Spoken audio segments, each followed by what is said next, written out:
Welcome to Co-Pilots. We're back from Gen Con. Yeah, this isn't in the cockpit, obviously. I mean, you probably clicked the episode. If not, have we found a way to broadcast this without making people click? Right into people's minds. I'm Josh. Oh, fuck yeah. He's Justice. And we have a special guest from our Gen Con trip. Chris. Who? He's been on before. Oh. He's done things with us. Oh. Actually, if you're listening to this, you probably listened to at least one other episode with Chris, just statistically speaking. Yeah. Because he was on our most popular episode ever. Not our most popular. My God. Like our second or third most popular. So I've already apologized. I've already apologized to both Josh and Justice, but now I think I need...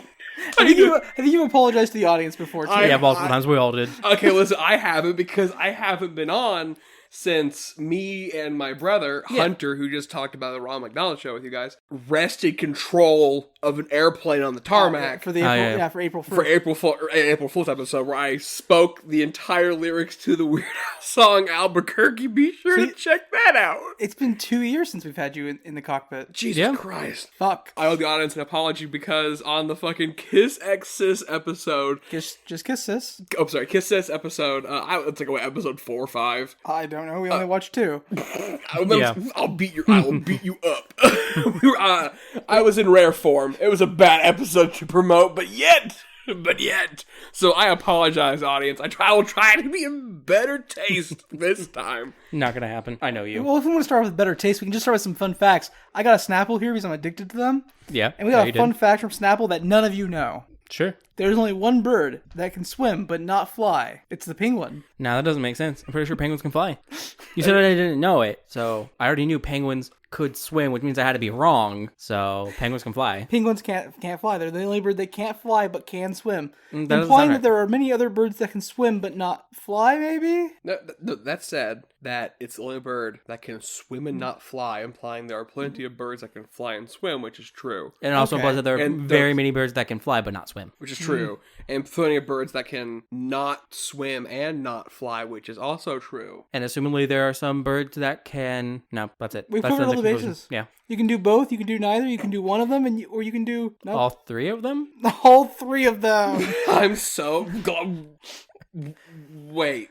I'm not. We're done. Okay. That was a weak as fuck Snapple fact. I can't lie. It was such a weak Snapple fact. That's why I kept it for the podcast. It was so weak. You opened your Snapple, read it. We were like, oh, what was your fact? And he was like, I'm waiting for us to be live. So I was kind of like, oh, shit. It has to be a good fact. I'm like, oh yeah. Actually, it's been a hot minute since I've heard a Snapple fact. I was kind of excited, and that was what I got. You're welcome. You're welcome. I try. I really do. But yeah, we just got back from Gen Con, which we mentioned we were going to. Literally the last episode we uploaded. So if you've already forgotten, I mean, I don't blame you. Remembering things is hard, but also, it's your fault. And you should feel bad about it. I think you're implying they're forgotten when they've never listened to an episode before. Oh, fuck. If this is your first episode from the Co-Pilots feed, because you can't really call it your first Co-Pilots episode because it's Into the Cockpit. You've chosen wrong. You've missed the premise of what the show is, and you should probably listen to the main thing and not the bonus content. Actually, guys, and you're weird. Unironic, huge fan of the show. What do you think your onboarding, no pun intended, episode is? Like, at this point, this podcast has been around for this long. Like I personally am not big on just telling people to start on episode 1 of podcasts. Fair enough. It's like, what is your guys' as hosts of Co-Pilots, your go-to, like, hey, so listen to this one. God, I have to think of mine. I'm so bad at asking questions I don't have an answer for. I mean, I don't typically tell people what episode to listen to. I kind of just mention the show and be like, there's probably a show on there that you're aware of or familiar with. I'm now asking you to. I realize. And that's what makes it difficult. Yeah, see, it's hard. So... I can cheat and pull the feed. God, I love technology. So Part of me wants to say a non-television based episode, but I also feel like that's harder to actually onboard people with. I've told several people to listen to Star Wars. I've also told several people to watch Star Wars. Yeah. I'm not weirdo like you guys. I think it's perfectly fine to be like, you should start at episode 1 so you get the complete continuity. Yeah, no, I'm fine with that. That's what I always do with podcasts. Yeah, me too. I don't know what Chris is up with. Like, that's not true. Okay, so my podcasting goes like this. I find an episode that has a title that I'm like, yeah, I know a little about that, or I've heard of that, but I want to know more. And then I listen to that, and then I'll listen to maybe like another episode on like a topic that I'm also interested in. And once I've listened to 2 or 3 and I've been like, this isn't the worst waste of time I could have, I'll go back to the beginning. Yeah. Unless it's a podcast that has plot, like Co-Pilots. And then I immediately start one. Is a sequential part of a longer story that you're being indoctrinated into. Yeah. If you haven't caught the story beats yet, you need to go back and re-listen, and they're pretty obvious.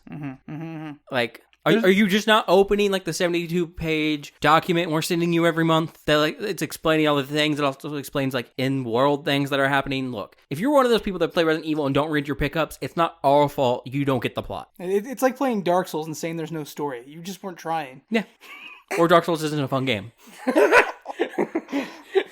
Weird. It says a lot of things. So I actually like whipped up my phone and looked at the episode list, and it made it no easier. No. Right now, the onboarding for me is like point them at Blue's Clues and go, this is really fun, and you already know everything you need to know going in. Yeah. Okay, I'm not gonna lie.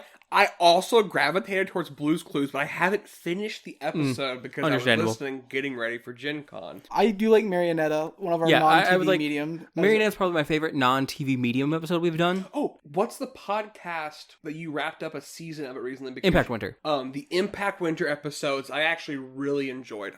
Second season went up earlier in July, I believe. And like Josh said, it's a non-show medium. And I also checked out the show. Admittedly, it didn't vibe with me as hard, but I realized I just don't super vibe with actual plays. Understandable. Or like audio dramas. I've always called them radio shows because I'm stupid.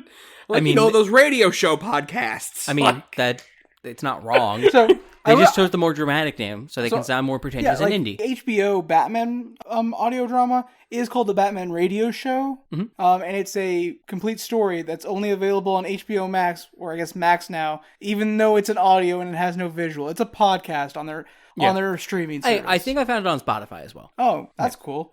So if I have to suggest an episode to start on, I think Dash and Lily is... I was thinking about Dash and Lily, actually. Like, it's only a 45-minute episode, but, like, it's a nice little niche show that nobody's gonna know if they aren't, like, a fan of coming-of-age books or, like... Christmas movies. David Leviathan. And, like, it's Christmas, and it's David Leviathan. It's a very niche spot, but, like... Also, Leviathan. His name is Leviathan. I know it looks like Leviathan, but it's Leviathan. I misspell it on purpose now. Will Leviathan. I know I'm terrible at spelling, but, like, at this point I just spelled David's name wrong because Leviathan is a much cooler name and that's what it should be.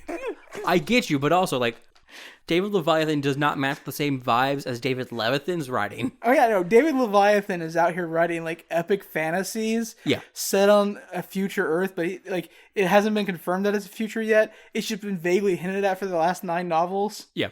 And also, Leviathan is definitely not his God-given name. It's just his pen name. His actual name's like Dave Lucas or something, like one of those like 2 first name motherfuckers. Yeah, except it is his legal name now because he changed it.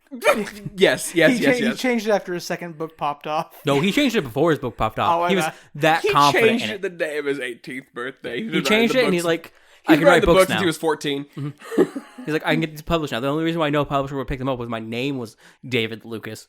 Yeah, so Dash and Lily would be a good onboarding episode. I honestly think Blue's Clues might be the answer, especially because it's recent, so it's new in the feed, it's easy to find, and it was a fun little one. Yeah, it's not very long either, and there's not a lot of weird, confusing shit going on like some shows have. Yeah. You see, if I keep bringing up co-pilots things, it's not navel-gazing, because I'm not doing it because I'm not one of the hosts. That's one of the things I actually really appreciate about the show is because like some episodes are legitimate media critiques. Yeah. And some episodes are bits. And it's just the best because you do not know. They don't it depends on what the show has going for it, man. It depends on the vibes when the Johnson brothers sit down. Well, like, here's the thing. Some shows just don't have anything to grab a hold of. Yeah. So you have to, like, make bits to make it worth like a show for 4-year-olds? Yeah. But, on the opposite end of your question, actually, I do have episodes I know I wouldn't recommend for people to start with. Kiss Sis? Kiss Sis is one of them. My favorite episode of our podcast that we've ever done is an episode I would never suggest somebody start on. I would never suggest someone starts with Lab Rats. I was talking about Pilot's Lounge, but you do you. Yeah. I was talking mainline episodes. Oh, fair enough. And that idea, but yeah, I would never suggest someone start with Lab Rats. That's a confusing mess. And we both were skeptical if we should post it when we made it. And we were like, this is a mess. Do we keep it? And the answer was yes. It's April Fool's. It was meant to be a mess. It wasn't meant to be this chaotic, but let's go with it. I do think people should start with Shadowed Faith, though. Shadow of the Faith is great. I love the idea that somebody listens to that as their first episode and they're like, oh, the entire gimmick is they review shows that don't exist. I'd prefer if they don't have that realization and think it's a gimmick, and they try to find the show. That person is the version of me in System Mastery when I walked up to John and said, my first episode was fatal. And he just went, bah! like... Yeah, and if we're ever successful, in like 5 to 10 years, we'll get somebody that comes up and they're like, hey, yeah, I started with that episode on Shadowed Faith, and I spent the next 3 months thinking all the shows you were reviewing were fake. What's the episode after Shadowed Faith? I want someone... I lied. I know an episode I want someone to start with, just because it's so much akin to Shadowed Faith in the realm of like, oh, that's not real. I want someone to start with Nightman. So... Daisy Jones in the Sixth is the next one, which is a smaller show. Yeah. So, like, there is a non-zero chance that maybe the second episode comes out and they're busy. Oh, yeah, cool. Another fake show. I'll get to that. What's... then? Marionetta, which isn't even a show. It's a fucking web. Oh, my God. This hypothetical person was probably... until they got to Butkus. Got to Pete Davidson. And he was like, wait a minute. Those guys... Unless they also don't keep up with, like, the social zeitgeist at the moment. There's like, oh, they're just making fun of Pete Davidson. Everyone makes fun of Pete Davidson at the moment. So, I have no idea that he has a show. Yeah, because I think if he keeps up enough with pop to know who Pete Davidson is, he probably would know what Bupkis is. More importantly... I mean, maybe, but I know who Pete Davidson is, and I'm aware people make fun of him. I had no idea Bupkis was a thing until Josh said we were recording it. Fair enough.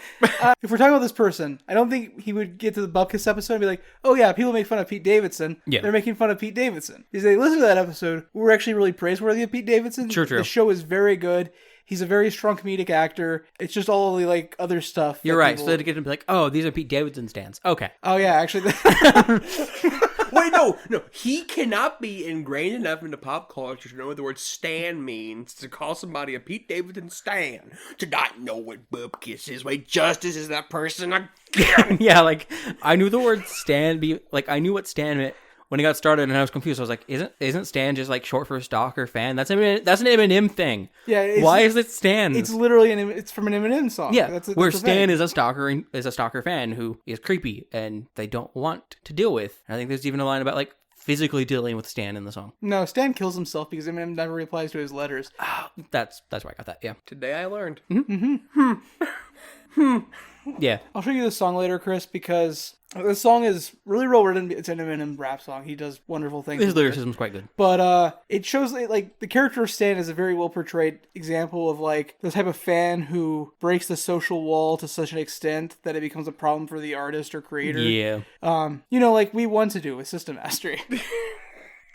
We're just fucking putting on blast this fucking episode. Yeah, you guys are. I had to make a good allegory, though, because I wanted to find the ultimate person that had the craziest path to being a co-pilot's fan. What is the furthest country away you guys have gotten to? I promise I did not intend to make the first chunk of this episode navel gazing. I don't know. I'm just pulling up the dashboard. I'll force you to look at it for the first time in months. I'll force you. Justice, quick, fill the... Oh, God, they're both looking it up. I have to fill the dead air, audience. Oh, God, I'm all by myself. Well, I'm not all by myself. I'm with you, what John, as you drive to work. What is dead air? There's no such thing as dead air. You should have used Hunter. You know that's the name of a listener. It's called editing. But, like... That'd been too easy. The low-hanging fruit. You're right. Hey, Hunter. How's it going, man? Hope you're having a good one. Justice is no longer looking at his phone. He's just, like, staring at me as I keep beating this fucking dead horse. He's actively thinking, why are you making editing harder? Because it's fun. Fuck you. Hey, listen, you don't have to go back to work for several days. You got to experience Gen Con, which I promise we'll get to. You got to experience Gen Con. You get, like, several days of R&R. So we got some stuff in South America. That's dope. Thailand. That's sick. I was thinking Thailand was probably near it. Is that... Because I was thinking it was somewhere around the Asian Pacific Islands. Why'd you zoom in so much? They're trying to see the borders there, but then I'm also like, I don't know European geography that well. You should be able to like touch the name of the touch the country. Oh, there we go. The island and tell you the name. Istanbul. That's probably the weirdest one. Yep. Okay. Gotta learn English some way. Gotta practice it. Listen, if you are listening to this episode in Istanbul right now, I hope you are having a fantastic day and or night. Not an evening, though. Mornings are fine. Yeah. Okay, let's actually get to Gen Con. I refuse. I refuse. I'm not going back. We just got back from there. I'm not going back back. very late. We did not go quietly into that good night. Sometimes things end and then you spend 7 hours pretending they didn't end. Yeah. I'm so excited. Like, obviously, we had to present it in chronological order, and I'm so excited for the audience to understand how our trip began and ended. No, you got to Indy before the first Gen Con event, what I consider the first event of Gen Con for me. Because I came in a day after you guys. Yes. So... Not even a full day. You were just... Oh, you're right. It was like 6 hours. Yeah. Yeah. We literally got to the hotel room, went and got badges. 6 hours in a day are close. And then came back and did nothing Yeah. until you showed up. Oh, we played board games for a little while. Mm-hmm. We didn't do too much. And then after that, we grabbed you, we went to Will Call, got your ticket, and then we just went back and slept. Heck yes. So... End of Wednesday before Gen Con. I do have Day 0. Done. I have a Gen Con... I think Gen Con started at a specific moment on day 0. It does start with, we got kicked out of the convention center because they were closing. I didn't know the convention center closed at 2 a.m. To do setup for the next day. That makes sense. Okay. And this is where the Gen Con apparently started officially. Chris? So yeah, I got off work at night. Will call to pick up badges. Does not start until... It doesn't end until 2 a.m., right? So I had time to get off work super late, drive like the 3 hours from where I'm from to Gen Con, and then get in line to pick up my badge, right? Badge line was fine. Get my badge, get my tickets for all my events. Badge line wasn't even just fine. Badge line flew, like... Fucking breeze. 1 a.m., there was no line for badge. We got in line at like 5-ish, I think, 4:30. Yeah, and it took us like 45 minutes. That ballpark. It was a 45-minute wait, but you were in and out in like 2. Yeah, it took me longer to find Will Call because I have a Zorro-esque sense of direction, I've learned. And then it was to actually like walk through like the weird gate and talk to the nice man to get my badge. Mm-hmm. Also, I just want to say for the record, ACAB does not include Gen Con event staff. That would be accurate. Their shirts were blue this year, so they are the unironic thin blue line between a con good time and a con bad time. And in some cases, they failed. Quick question. I have a really bad sense of time, right? Has co-pilots existed since the attendance of a Gen Con? No. Like, this is the first co-pilots with because the first co-pilots was the first John Con, right? Yeah. Around that time, yeah. Yep. So, I think we started just before it. We might need to give the audience some background on what the fuck Gen Con even is. Or you already did a pretty good job. Gen Con is a wargaming convention. I'm gonna beat you to death. Gen Con is an opportunity for businesses like Disney to sell you things that you don't need for lots of money. Gen Con is an excuse for Disney to cannibalize their own market with a game that has 3 separate rule systems. Yep. Gen Con really wishes it was Comic Con. All of these are accurate statements. Gen Con's a really good time. Yeah. It brands up as the best 4 days in gaming. So Gen Con was started in it is Lake Geneva, Wisconsin, correct? Yes, sir. Yes. Because it was the Geneva Convention. Yep. Oh, lol. By some random dude named Gary and like 19 of his friends, right? Something like that. The first one was like him and like 9 friends. It was 10 people in his mom's basement. Also, it was literally if we had started Gen Con and just decided, no, we're going to turn this into an actual convention. Also, that Gary was Gary Gygax, the one of the creators of D&D. And from there, it attracted a lot of wargamers and that kind of thing. But it's grown and moved to Indianapolis, Indiana. There's a bunch of super long history. It's over 50 years old. And shifted from being primarily wargaming, which was like the only like real gaming that wasn't Monopoly or like... Yeah, to just all tabletop gaming in general. Yeah, with a focus on tabletop board games and role-playing games. Yes. Because he's the Gary Gygax guy, the guy who like was a big war game fan, also made a little game called Dungeons & Dragons. Yeah, and now it's being pushed more towards like also including computer things. Now it is if the modem in which you play takes place on a tabletop, which includes a mouse and keyboard sitting on a tabletop now, you can find it at Gen Con. Or adjacent related things to those mediums. There's also just like generic, it is morphing slowly into like Comic Con-esque stuff with this like generic pop culture thing, which is like fine. Yeah. It's huge, it's massive. But we're all here. The thing that Link says, we're all big like tabletop gaming, like TTRPG and board game fans. Yeah. And it's like all big corporations go there to like announce game lineups. It is huge. It's the biggest tabletop gaming convention in the world. Wizards of the Coast made announcements for upcoming Magic sets from Gen Con this year. Disney launched their Lorcana, their card game. Their Magic the Gathering clone. Yes. Yep. Gen Con's just like it's huge. Mm-hmm. check it out. Do some light Googling. It's always the first week of August. It's always, they renewed their contract. We're going to date the episode. Yep. They renewed their contract today. They renew their contract going forward for the next 6 years. They'll be an indie. Yeah. But yeah, it's a really good time if you're into any kind of tabletop gaming. Pick up. I always recommend getting the 4-day because everyone their first year makes the mistake of getting a 1-day pass. They come, they're like, "Oh, there is no way in hell I can do this in 1 day," and they always get the 4-day the second year. Well, and the thing is, they or it's like, "Oh, there's no way I can do this in 1 day," and they're just talking about the vendor hall. Yes, Yeah. yes. Vendor hall is a day in of itself. They're not talking about doing any events or anything like that. And the events are, in my opinion, how you make a Gen Con your Gen Con. So, yeah, that's a really good point because if you just do what a friend of ours did this year, I don't think you're just paying to go shopping. Yes. Like, if you just buy a ticket to browse vendor hall, you're just paying to go shopping. I had some friends that could only come Sunday. Right? Yes. First off, this Gen Con, I believe it's going to break attendance records. Disney's card game was a huge part of that. But, like, see, we got really lucky because we were in an event for, like, 4 hours on Saturday morning. And people were posting pictures of the waiting to get into the vendor hall, and it was insane. But I had some friends that like did not even want to pick up that. Like I have a friend that's big into Magic the Gathering, so he wanted to pick up just like some singles foils. and stuff. I've never been to. He'd never been to any con. He's wanted to browse like Star City games, that kind of thing. Yeah. And another married couple friends who they were there just like they had been for a long time. Is want to like pick up some little souvenirs for their family, that kind of thing. And they were overwhelmed by the sheer number of people on 1 day. Yep. And they were like, I think we maybe got to see 6 booths. What the hell? Yeah. Although on Sundays, tickets are only $17, so it really encourages like one-time Shoppers and such, yeah. Like paying $17 to go shop at Gen Con feels fine. Paying for a full Gen Con ticket to go shopping Does not feel fine, no.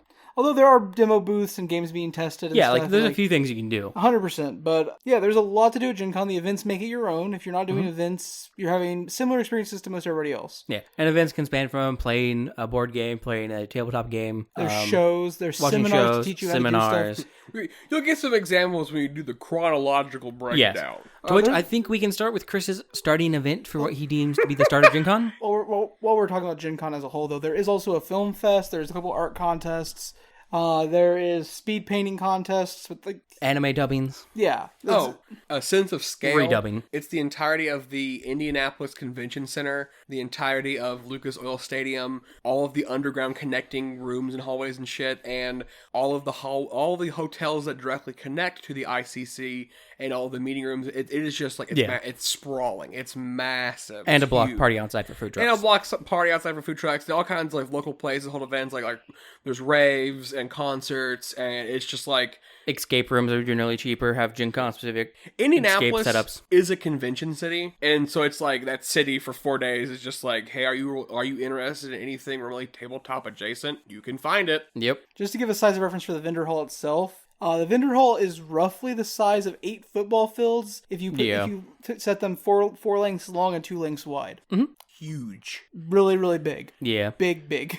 But the event that starts Gen Con, we get my badge, and I swear to God, in the universe that me and Josh are originally from, the area surrounding Gen Con was 24 hours starting on Wednesday. Yeah. But I think that's pre-COVID. But yeah, so we're a post-Panera Bread world. And we are kicked out at 2 a.m., right? It's fine. So, hey, we're going to catch an Uber back to the hotel. We are outside in Indianapolis. Waiting on our Uber we just ordered. For roughly 2 minutes. And this individual stumbles up who visibly has a clear 64-ounce Big Gulp, huge beverage, full of straight whiskey. You can just smell it. I'm talking like this man smells like you're at a bourbon tasting in Kentucky. Like, I think it might have been malt liquor, not necessarily. Fair enough. Yeah. Just like some sort of like the way like if you ask for a Coke, like for me, I'm asking for a cola. It was like some sort of amber liquor, right? He like. I can rule out brandy. It did not smell like any type of brandy, even cheap brandy. Amber liquor time. But he comes up immediately and is just like, time to accost. And it's really hard to understand him, and he's trying to ask us questions and for money. And at one point he finally goes, I'm sorry. It's really hard to understand me because I was just hit in the head with a crowbar 3 times. and my tongue's starting to swell up. No, he said his tongue was numb. Oh, tongue was numb. And we were like, oh my God, are you okay? And he goes, yeah. I just need you to know I'm not drunk. I talk like this because of the crowbar. Yep. He sounds like a fucking I think you should leave sketch. People think I talk like this because I'm drunk. But I'm not. But I'm not. It's the crowbar. Sucks from big gulp of amber liquor. And we're just like, okay, dude, we can't leave. We're at the Uber pickup, and we're gonna walk down this just kind of walk in kind of direction-ish a little bit, just kind of get moving. And he's like, "Do you guys like poetry?" And we're like, "Sure." And he tells us he spits some mad lyrics, right? Yeah. I tell him a really dumb joke that my dad taught me that I'm not going to repeat here. And not for any reason, I just don't feel like telling it. You're fine. I just don't feel like telling it. And he is like, that's cool, spits more lyrics, and then he requests from me 3 items, or from us, 3 items. Hey guys, I really need a pair of socks, a hot dog, and a Mountain Dew. Yep.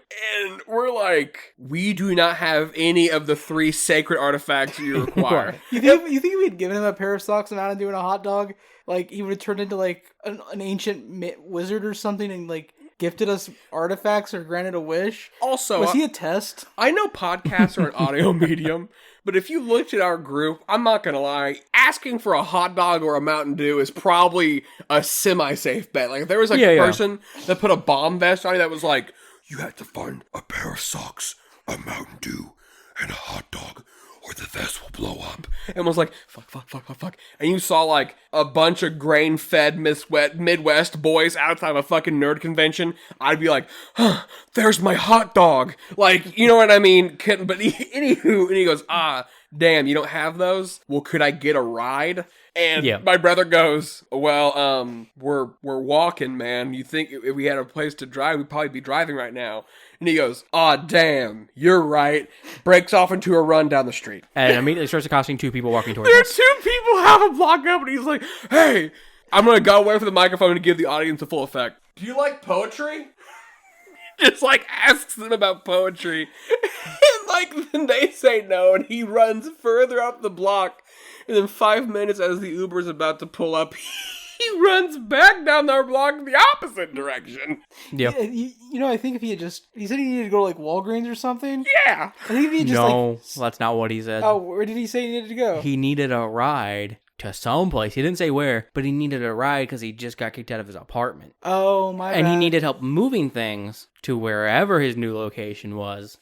It's like his brain threw every single excuse you could ever possibly have to accost someone into a blender, and in the process of his brain heating it over a stove and trying to reduce it into a thick sauce, it was always going out at the same time. I'm moving and was just hit by a crowbar. Do you have a hot dog? I think you're really like underselling the fact that this man had a traumatic brain injury from being hit in the head with a crowbar. It's fucked up, man. Hey, listen, fair enough. We offered help, and he was like, nah, the first thing we asked was like, are you okay? Like, oh my God, you okay? And he looked at us kind of incredulously and was like, yeah, I'm fine. And he was like, why wouldn't I be okay? Why would I not be okay? I only got hit in the head 3 times, not 4. He gestures, it obviously didn't take. Like, just like, I don't know, man. Who? So that was the start of Gen Con for us, and if I'm correct in the timeline of the overall Gen Con, roughly around that time or shortly after we just left, Gen Con got robbed. Yeah, actually, he's right. It was that exact time frame. Oh my God, what if he was a distraction? What if we were Gen Con's last Guardians because we were kicked out? And they're like, yeah, get out, guys. And we were like, okay, fine. Tony, run interference. We need you to do the drunk homeless guy routine. And Tony's like, what drunk homeless guy routine? I just got hit in the head 3 times with a crowbar. And they're just like, Tony's fucking excellent. He's always in character. Tony's the best in the fucking business. You need a face, you go get Tony. But yeah, no, at least 2 people worked together to steal a pallet of collectible cards worth a rough estimate of $300,000 Wednesday night. I know we're trying to give our Gen Con a sequential order. Yeah. But I was talking to Chris this morning, and I was talking about, like, they're handing out these secret layers that they've been doing at cons that are one-of-ones, Magic the Gathering stuff. Not one-of-ones, they're numbered to 295. They're serialized, and this is the only time this art's being printed, so... And like that, those were being given out, but we knew that was happening. Another thing I saw on Reddit though was people were being given like sealed booster boxes from older sets, Innistrad Time Spiral. Crazy. And they were also being given individual cards. The guy that got the Innistrad box also was given like revised. Like a revised mana vault. Oh damn! You just immediately go and sell that at one of the booths. Yeah, but like this person. You also sell your sealed box of Innistrad for like $800. Yeah, like this person was posting on Reddit because they're like, I don't play Magic. I don't know what this stuff is. Some guy just came up and set it down behind me and was like, hey, this is yours. And it's happened to multiple people over the weekend. And I was like, thinking about it. What if those were the stolen cards? Because these cards, like, they weren't stolen from, like, they were just stolen from the loading bay of some dudes rolling up with a forklift and reflective vests and lanyards with no badge, like an extra lanyard, like, bucket, and just grabbed from the landing zone where various booths, which do include large corporations, but other shops, and just, like, stole free pallets. So I think they got, like, some the new Disney card game cards, they got some Magic and some Pokemon. They got Lorcana, which is the Disney card game, Pokemon, and Magic, and we know that at least part of the stolen lot belonged to Cool Stuff 8. Yeah. From my understanding, at least initially, the only company that spoke up about it was Disney, and Disney was just like, this won't affect anything about people getting Lorcana. Yeah, because they could not afford to take a big hit on that. Lorcana has been a train wreck since Gen Con and Vince were announced. Exactly. They could not take a hit on that. But like... Whoa. We'll get to that when we get to Gen Con doors. Yes, which we're about to, actually, because we just wrapped up Gen Con Day 0. When does the Hotel Sky take a piss the first time? We'll just talk about that when we get to checkout. Yeah. Okay, well, we'll go. Okay, you'll get that reveal at the very end. Like, so it turns out, guys, this entire time, the background information was... Yeah. So we get to doors. We are running later than I think we wanted to on that first day. Yeah, but we aren't like running late. We still get there before doors, right? Yeah, and also doors crowd was not bad, and also not many of us actually needed to be in the vendor hall at 9 a.m. I'm glad I got in when I did because we were still part of the first wave of doors. Yes, and I managed to get back to Sky Team. The booth selling Sky Team. I don't remember the name of that game, the company. So also, I just want to quickly say, I think it'd be cool as we're talking about this. It feels like a thing you bought and like a pickup, like Sky Team. Explain what Sky Team is. Sky Team is a 2-player cooperative tabletop board game where you attempt to land planes instead of letting them fall out of the sky and die. Huh. That's a new novel concept, and I don't appreciate it. And it's specifically 2 players? It is specifically 2 players. I get where you're going with this, and you and Chris need to play it. That's cool. That's fine. I'll beat you up. I'll beat you up. It's a co-op game. Anyways, Sky Team. Yeah, it's a co-op game. We obviously can't do it together. Apparently, Sky Team was like a super hot item. I didn't realize how hot it was. Every time I walk past, you were telling me that it was like hot when as we were like walking from our Uber into the center, and I was like, no, I don't know. I don't know how many people are interested in this. They had 250 copies a day, sold out every day. Fucking crazy. In the first like 2 hours. Damn. They initially said when we were lining up, oh, you can buy 2 copies. And then by the time I got to the front of the line, I was like probably somewhere between 80 and 120th person in line. Yeah. They're like, you can buy 1 copy. One copy. And if you're in line with somebody else, they can't buy a copy. Yeah. That has to be like a super fucking like, oh my god, our game's super successful. Like that has to be a great moment. The people who've made the game or are running the booth. Yeah. And I know the creator was there because... Yeah, I'm aware the creator was there. Because they're actually a small enough game to do that. But yeah, that was insane. I didn't know that game was going to be that popular. That was insane. I wasn't expecting that game to be that popular, but it was. And I'm glad I got it on day 1, even though it led to me standing in line to sell Magic cards for 2 hours and not being able to sell Magic cards because I had other stuff to do. Yeah, my first things, I was lucky. When doors opened, I didn't have to go into the actual vendor hall. I had to sprint to one of the different rooms to pick up the Avatar The Last Airbender tabletop RPG. I didn't back it on Kickstarter. I just couldn't. So I was excited just to pick up all the stuff you need to play. And I was pleasantly surprised when both books and dice and the action deck, because it's powered by the Apocalypse, is it was $100. Like that. Quick, brief tangent. Going into this Gen Con, inflation, artificial price gouging by corporations. Yeah. All the fun things. The slow death throes of capitalism, etc. I was expecting a bunch of stuff to be expensive. And there were some things that made me look at the price and go, oh, fuck you, right? Yeah. So much stuff was just fine. So much stuff, it was reasonably priced. I was like, at okay. cost or a tiny bit below. Yeah, not at cost, MSRP or but you can just find I'm a fucking dice goblin, mystery dice sets for $8 and $10, which in my mind is you fucking pay for those. Yeah. You can get shitty ones online for $5, but I was like, hey, here's all the potential colors, and I was like, oh damn, 3/4 of those are sick.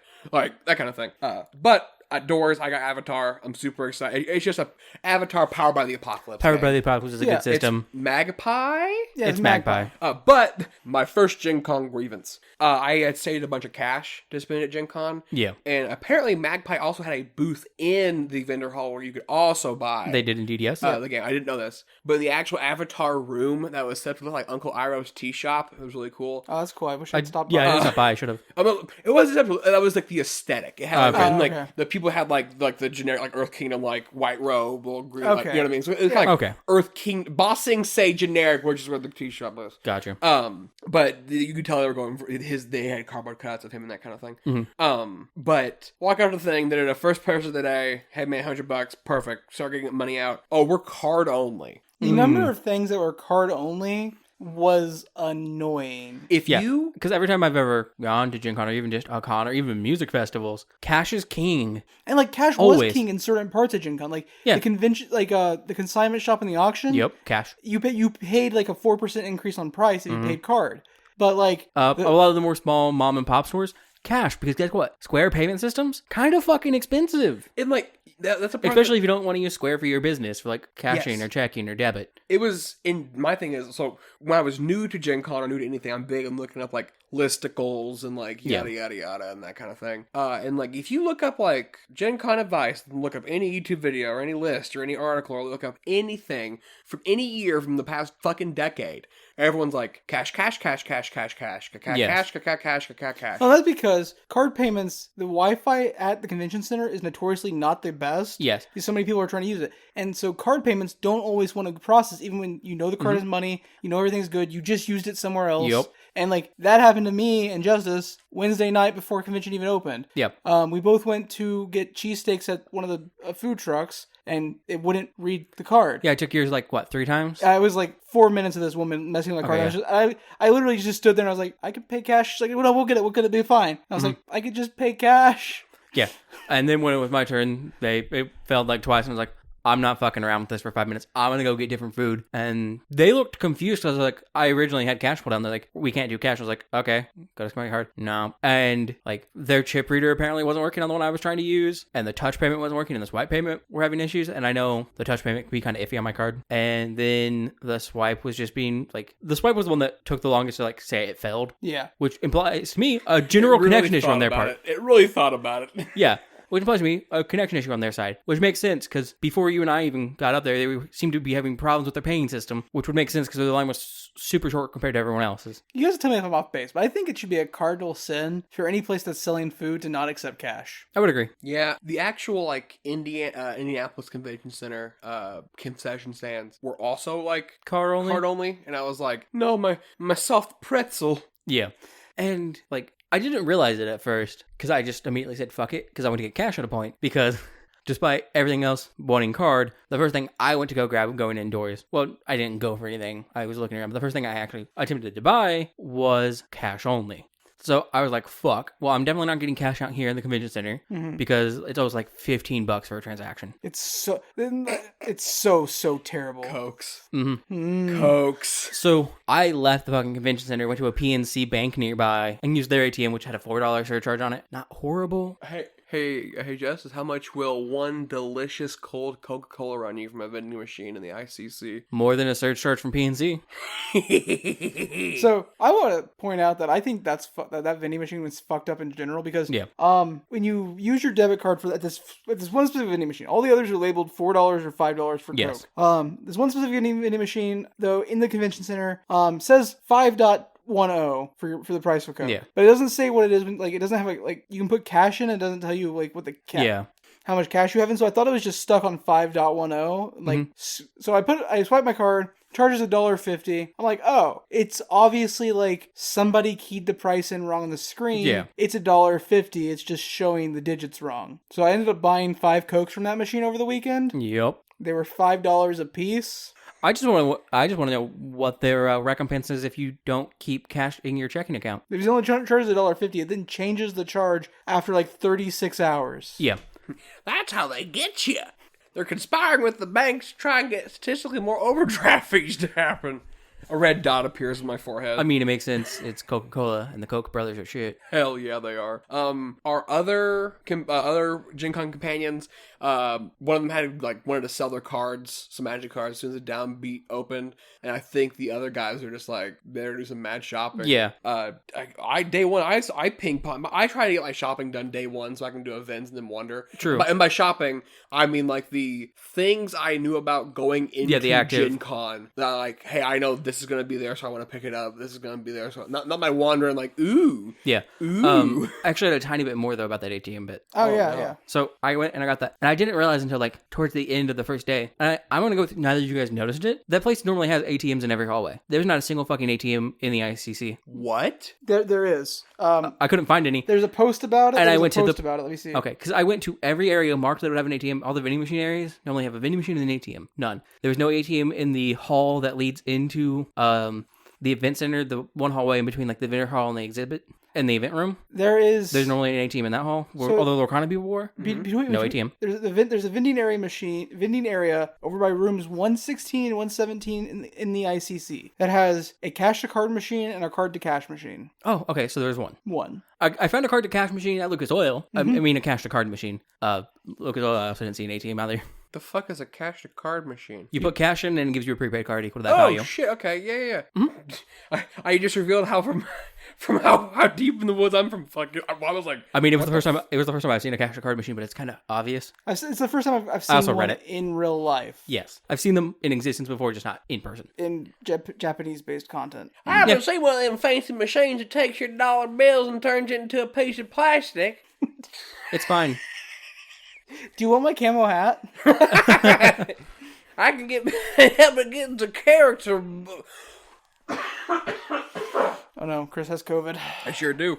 I definitely wasn't choking on spit from doing that stupid voice. Yeah, what was that first thing you were trying to buy though? The first thing I tried to buy was the night cage. Ooh, what's the night cage? Oh, it's just a cage made from the ethereal darkness of night. Okay, but what's the day cage? It was really, really hard to transport. Your hands kind of go Night through it cage. because it's made of darkness. You can't really touch it. Yeah. It was so hard to get it back to the apartment. Yeah. It was so hard to. No, so the Night Cage is a cooperative board game where it's a tile exploring game. So you move a space, you explore a tile. The goal is to get number of keys equal to the number of players. Everyone needs one, and then to get to a gate and get out. But you exist in darkness, surrounded by monsters, basically, that can just appear and try to murder you, basically. Mm-hmm. And it has great design aesthetic and a amazing playlist that goes along with it. Add tension. It's a good game. Dear listener, just for some little bit of inside baseball, we actually played it for the first time right before we went to record this episode, and it was quite good. And it was legit creepy, good aesthetic. The playlist of the original music was really creepy. Yes, and everything about the board itself has a creepy feel, the matte black, the drawings on the box. It's all The shaky line art for any and every design. Very good game. Very good game. Heavily enjoyed it. Josh, what was your pickup after day one after the co-pilots the game? I mean, Sky Team. We had an introducing your friends to tabletop role-playing games. So yeah, we had a panel, Okay. a seminar. It was supposed to teach us things, but really it was just an excuse to go listen to our two favorite podcasters to shoot the shit on easy entrance ramps into role-playing games. I believe you mean 3 favorite podcasters. Oh, I'm sorry, I wasn't counting the tomato. You're wrong. However, I think the coolest part of that was there were actually people in that, and this is cool about Gen Con. Yeah. There were people in that audience who were legitimately there for the panel's stated purpose of getting your friends in RPGs. And Ask good, poignant questions. Really good questions, and we're taking notes. And I was like, holy fuck, I'm learning shit. I came here just to enjoy a not officially branded version of my favorite podcast, but holy fuck, this is really, really good. It was very informative. I don't think there were a lot of things I learned. Most of it felt kind of obvious to me. Or stuff we've already got into as role players and tabletop players. And then the things that particularly James said that I would say were poignant, I was already aware of because I listened to One Shot. Yeah. And Campaign, and then I listened to bonus content, and he has several bonus contents where he's talking about making his world or magic systems, or talking about stuff like that. And then in One Shot, I was, hey, here's this new game we're gonna play a bit of. So yeah, he kind of talks about that with some games. It's oh, this game would be super easy to get people into, and kind of list the reasons. Okay. Did you have any day one pickups besides Night Cage? I did, but there was a really... Oh, sorry. I don't believe I did. I had a couple more. I had one more. Do you want to get to yours? No, first I want to talk about the end of that panel because I got to meet the person who did the art for our podcast. He did indeed. That was so cool. That was such a cool moment. I got to watch it from like several feet away and seeing your face light up and then seeing her face light up. And then just like it was really cool. It was really cool. We have these mugs that our friend Hunter, who's been on the show 3 or 4 times now, got us with the Copilot's logo on them. The art that we use for the podcast. And I was worried that she would be upset about that because technically we had to license that art again to use it for products. But she was like, "Oh no, that's my art. That's so cool to see it on stuff." Yeah. Don't sue them. Yeah. Also, it's not like we had any intention of ever mass producing that in any form. Oh yeah, there's just 2 it of to them. order. There's 2 of them. Like, I wasn't supposed to buy that sweatshop? I mean... Very much like Nike, if I'm unaware of the conditions, I can't complain about it. It's not my fault. Hey. Look, I'm Mr. Beast, and and that chocolate I had no idea was being made with child labor. I promise. I promise. You can't be Mr. Beast. You just spoke up about it and acknowledged the fact that it was a problem. Mr. Beast! I had, gosh, I'm trying to rack my brain now. I know I should have kept the list. I went and I visited Artist Alley. Gen Con always has a whole bunch of... That was one of my first places to go to when I was looking through stuff. Whole bunch of different art, like digital artists, physical artists, like authors, all kinds painting, other mediums. It was amazing. I have a online an artist I follow online, RJ Palmer. He was there. He got really famous in like the late 2000s, early 2010s for doing like realistic Pokemon art. Which, if I'm correct, got him a job doing concept art for Legendary. So he did the concept art for the Detective Pikachu movie. I believe so, yeah. And for Legendary's Godzilla films. But he was there with his art, so I got a King Ghidorah playmat. I was very excited for it. Because also, playmats are really heavy to ship, so artists normally bring a limited number. And I learned from previous years that like they just kind of sell out fast. So I was like, I have to get a fucking playmat. Yeah, they either sell out fast or they don't sell at all. And then it's generally they sell it at a reduced price on Sunday. Playmats are so heavy though. Like, Yes. I mean, it's a giant piece of rubber with a piece of fabric and then sewn to it. I picked up the new Werewolf the Apocalypse game. I'm not going to get into it in detail because I could sit here and talk for like 4 hours. Fair enough. But Werewolf the Apocalypse is my favorite tabletop RPG. The old editions of Werewolf are full of problems. Yeah, most old RPGs are. Both mechanically and socially. Yeah. There were one of the game designers was there in booth. I got to pick their brain about it a little bit. They addressed that kind of stuff enough where I originally was not going to pick up the game. And I picked up the game because it is like hyperfixation and because I was willing to give it at least the old college try. Respectable. Our first day at Gen Con, the only other thing I picked up other than Sky Team, Co-pilots? was just all of Gloom.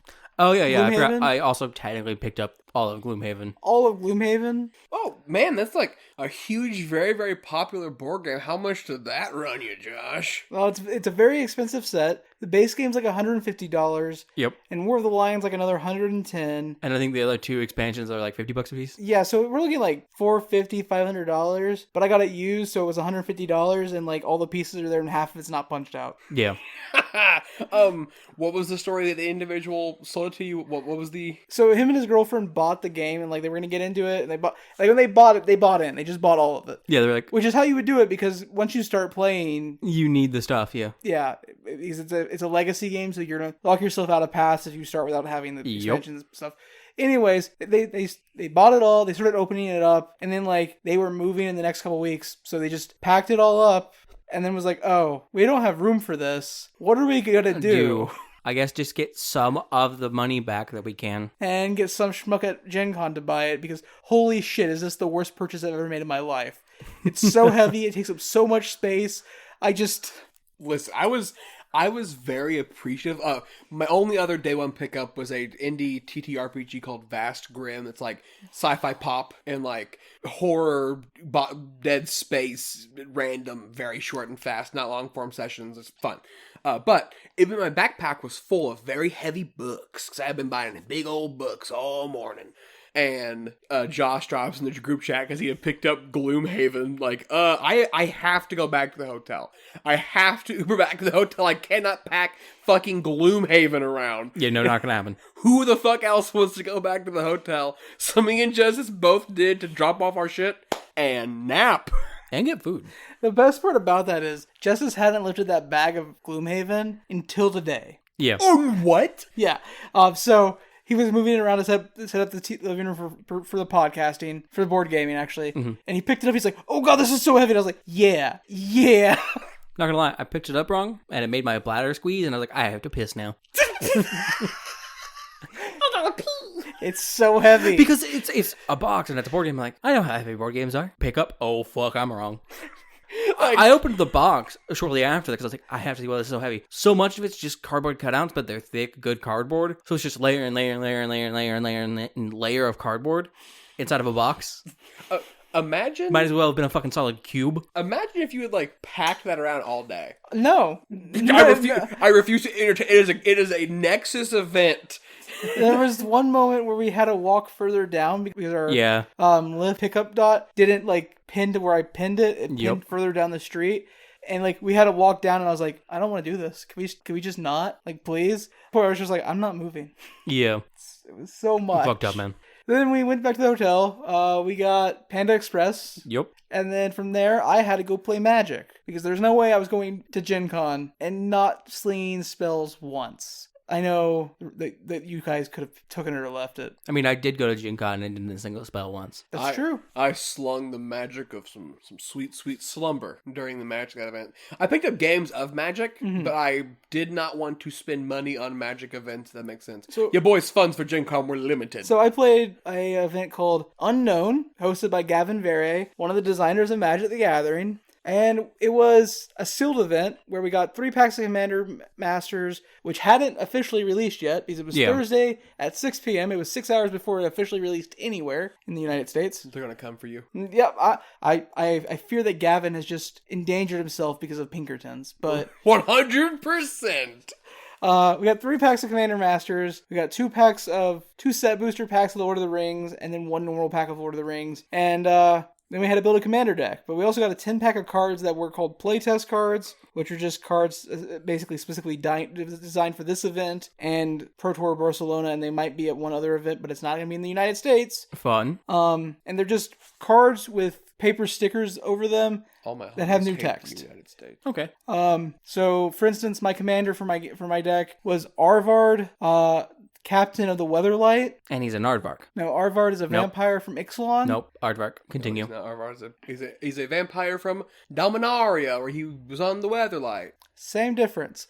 Arvard has never been Captain of the Weatherlight. Nope. That's why this card is a playtest card. And he was a 3/4 for 2 white and a black for all of you that play Magic. And then he broke the rules of the game because he said you could have any legendary permanents in your deck that were any color regardless of what they were. Normally my cards in my deck would be black or white because Arvard was black and white. But it meant I got to play Arvard and Zakama, which is a big dinosaur. Yeah. And Marquesa, Queen Marquesa. And then also yes, Queen, yes. And then also Brynolin the Moon Leviathan. Because whenever he attacks, he could just pop one of those into play for free. You didn't have to pay for it. You didn't have to be able to cast it. He's just like, I attack, and now you have a giant skyfish. You're welcome. That sounds very bad mechanically in the game. Oh yeah, that's why it's not a real card. Yeah. I told everybody else. Did I tell you about my round 1 game in that tournament? No. Okay. Turn 1, I do nothing. It's Commander. And like as we're shuffling up, my opponent's like, man, I'm glad this is a Commander format because I can play a little bit bigger, play bigger spells, play like some fun stuff. No. It's 1v1, 30 life. It's not going to work. And I was like, yeah, I thought about doing that, but I also thought about like building red-white aggro. And when I said those words, he looked at me, he's like, what? I was not playing red-white aggro. But we open, I'm on the play. Turn 1, do nothing. Turn 2, play a 2/1 flyer that says if my opponent has more lands, when it deals damage, I get to search my library for a land and put it into play. Yeah. Opponent plays a land, and then on my next turn, I play a 3-drop. Yeah. That gives my bird +1/+1. Attack. Next turn, my opponent does almost basically nothing. He leaves a commander sphere on turn 3. On turn 4, it's my turn again. I play Arvad. Attack for 4. On the next turn, he has still played no creatures. Yeah. It's now my turn. I attack with a bird, a 2/2, Arvad, and put Zakama Primal Calamity into play. Gross. My opponent conceded. Understandable. How big is Zakama? How big is that beautiful 3-headed dinosaur? It's a 9/9. And it's off color because of Arvod's ability. And it has 2 in a white, gain 3 life. 2 in a red, Bolt. deal 3 damage to something. 2 in a green, destroy target artifact or enchantment. I had no green mana in the deck. That was never going to be an issue. That's all. I had one land. I had one artifact that could tap for green mana. So what I'm hearing is you'd already done 12 damage, and on your next turn you could do 18 and just end him. Yes. Yeah. And plus, I did have access to 2 red mana, so I could also go on turn 6. Lightning bolt attack. Yeah. Game was over so hard. But yeah, it was a fun event. We also got promo Lotus petals. Lotus petals. I wasn't even in the event, listener. But that was my Thursday. That was Gen Con day 1 for me. While Josh was doing that, me and Justice were asleep because we had to gather our energy for the midnight event when our entire Gen Con group would play Blood on the Clock Tower. Indeed. Which Blood on the Clock Tower is like One Night Ultimate Werewolf. In but that game good. we're good. Yay! Hey! No, so it's like One Night Ultimate Werewolf, except... okay, so are you guys familiar with the board game, Betrayal at House on the Hill? Yes. Right? Yeah. I really enjoy Betrayal at House on the Hill, but I would describe it as baby's first real, quote-unquote, real board game. Yes. Yeah. It's like all the time you can buy it at Walmart now, right? But it's one of those like, man, maybe there's more to board games than Monopoly. It's kind of subsumed the role that Ticket to Ride or Catan used to play. Yes. Yes. It is the gateway drug to the board game hobby, right? Mm-hmm. However, the same company has made Betrayal at Baldur's Gate. Much which better. is a D&D themed version, but it is a lot better because characters have like abilities they can use. It can like influence different board there's more player mechanics. agency. There's It's more just, like, mechanical depth as well. Yes, it is just a. I kick at the table. So yeah, there's just a lot more mechanical depth, and it's a better experience. And that's a similar thing with Blood on the Clock Tower. It is a social deduction.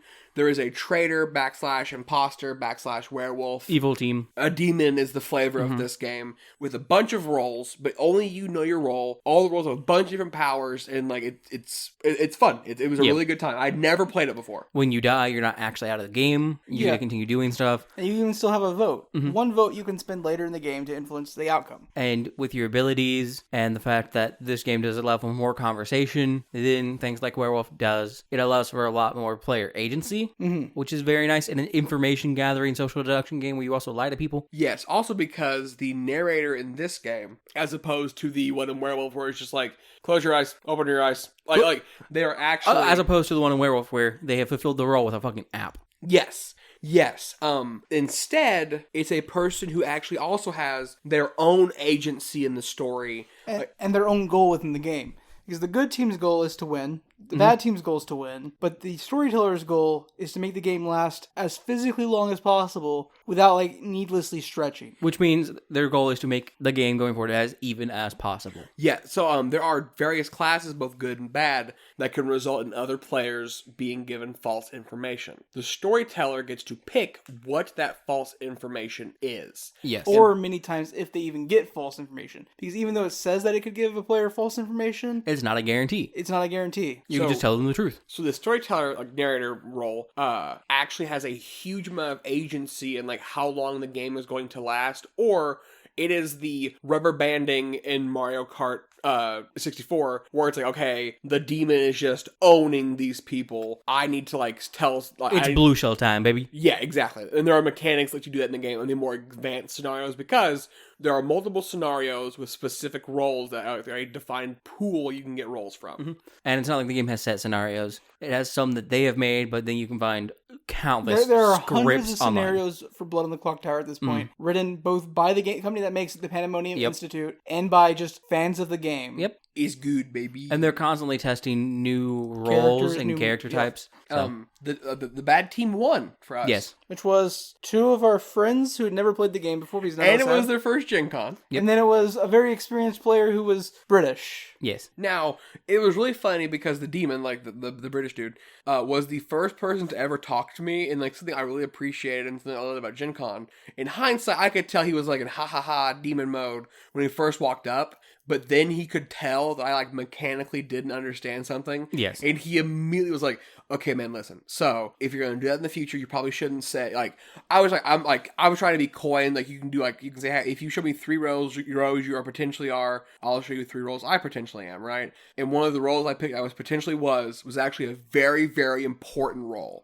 And he goes, Yes. okay, man, listen, if you're not this role in the future, I probably wouldn't pick it because, like, it is so important that if you put it in, like, one of your 2-for-2s or 3-for-3s, The person has to immediately assume you are the person has to be like, okay, are you, like, it's so important, so are you that? And I was like, I am not. And he was like, cool, like, don't include that in your things in the future unless you have, like, unless you're, like, you're evil or have a plan or, like, yeah.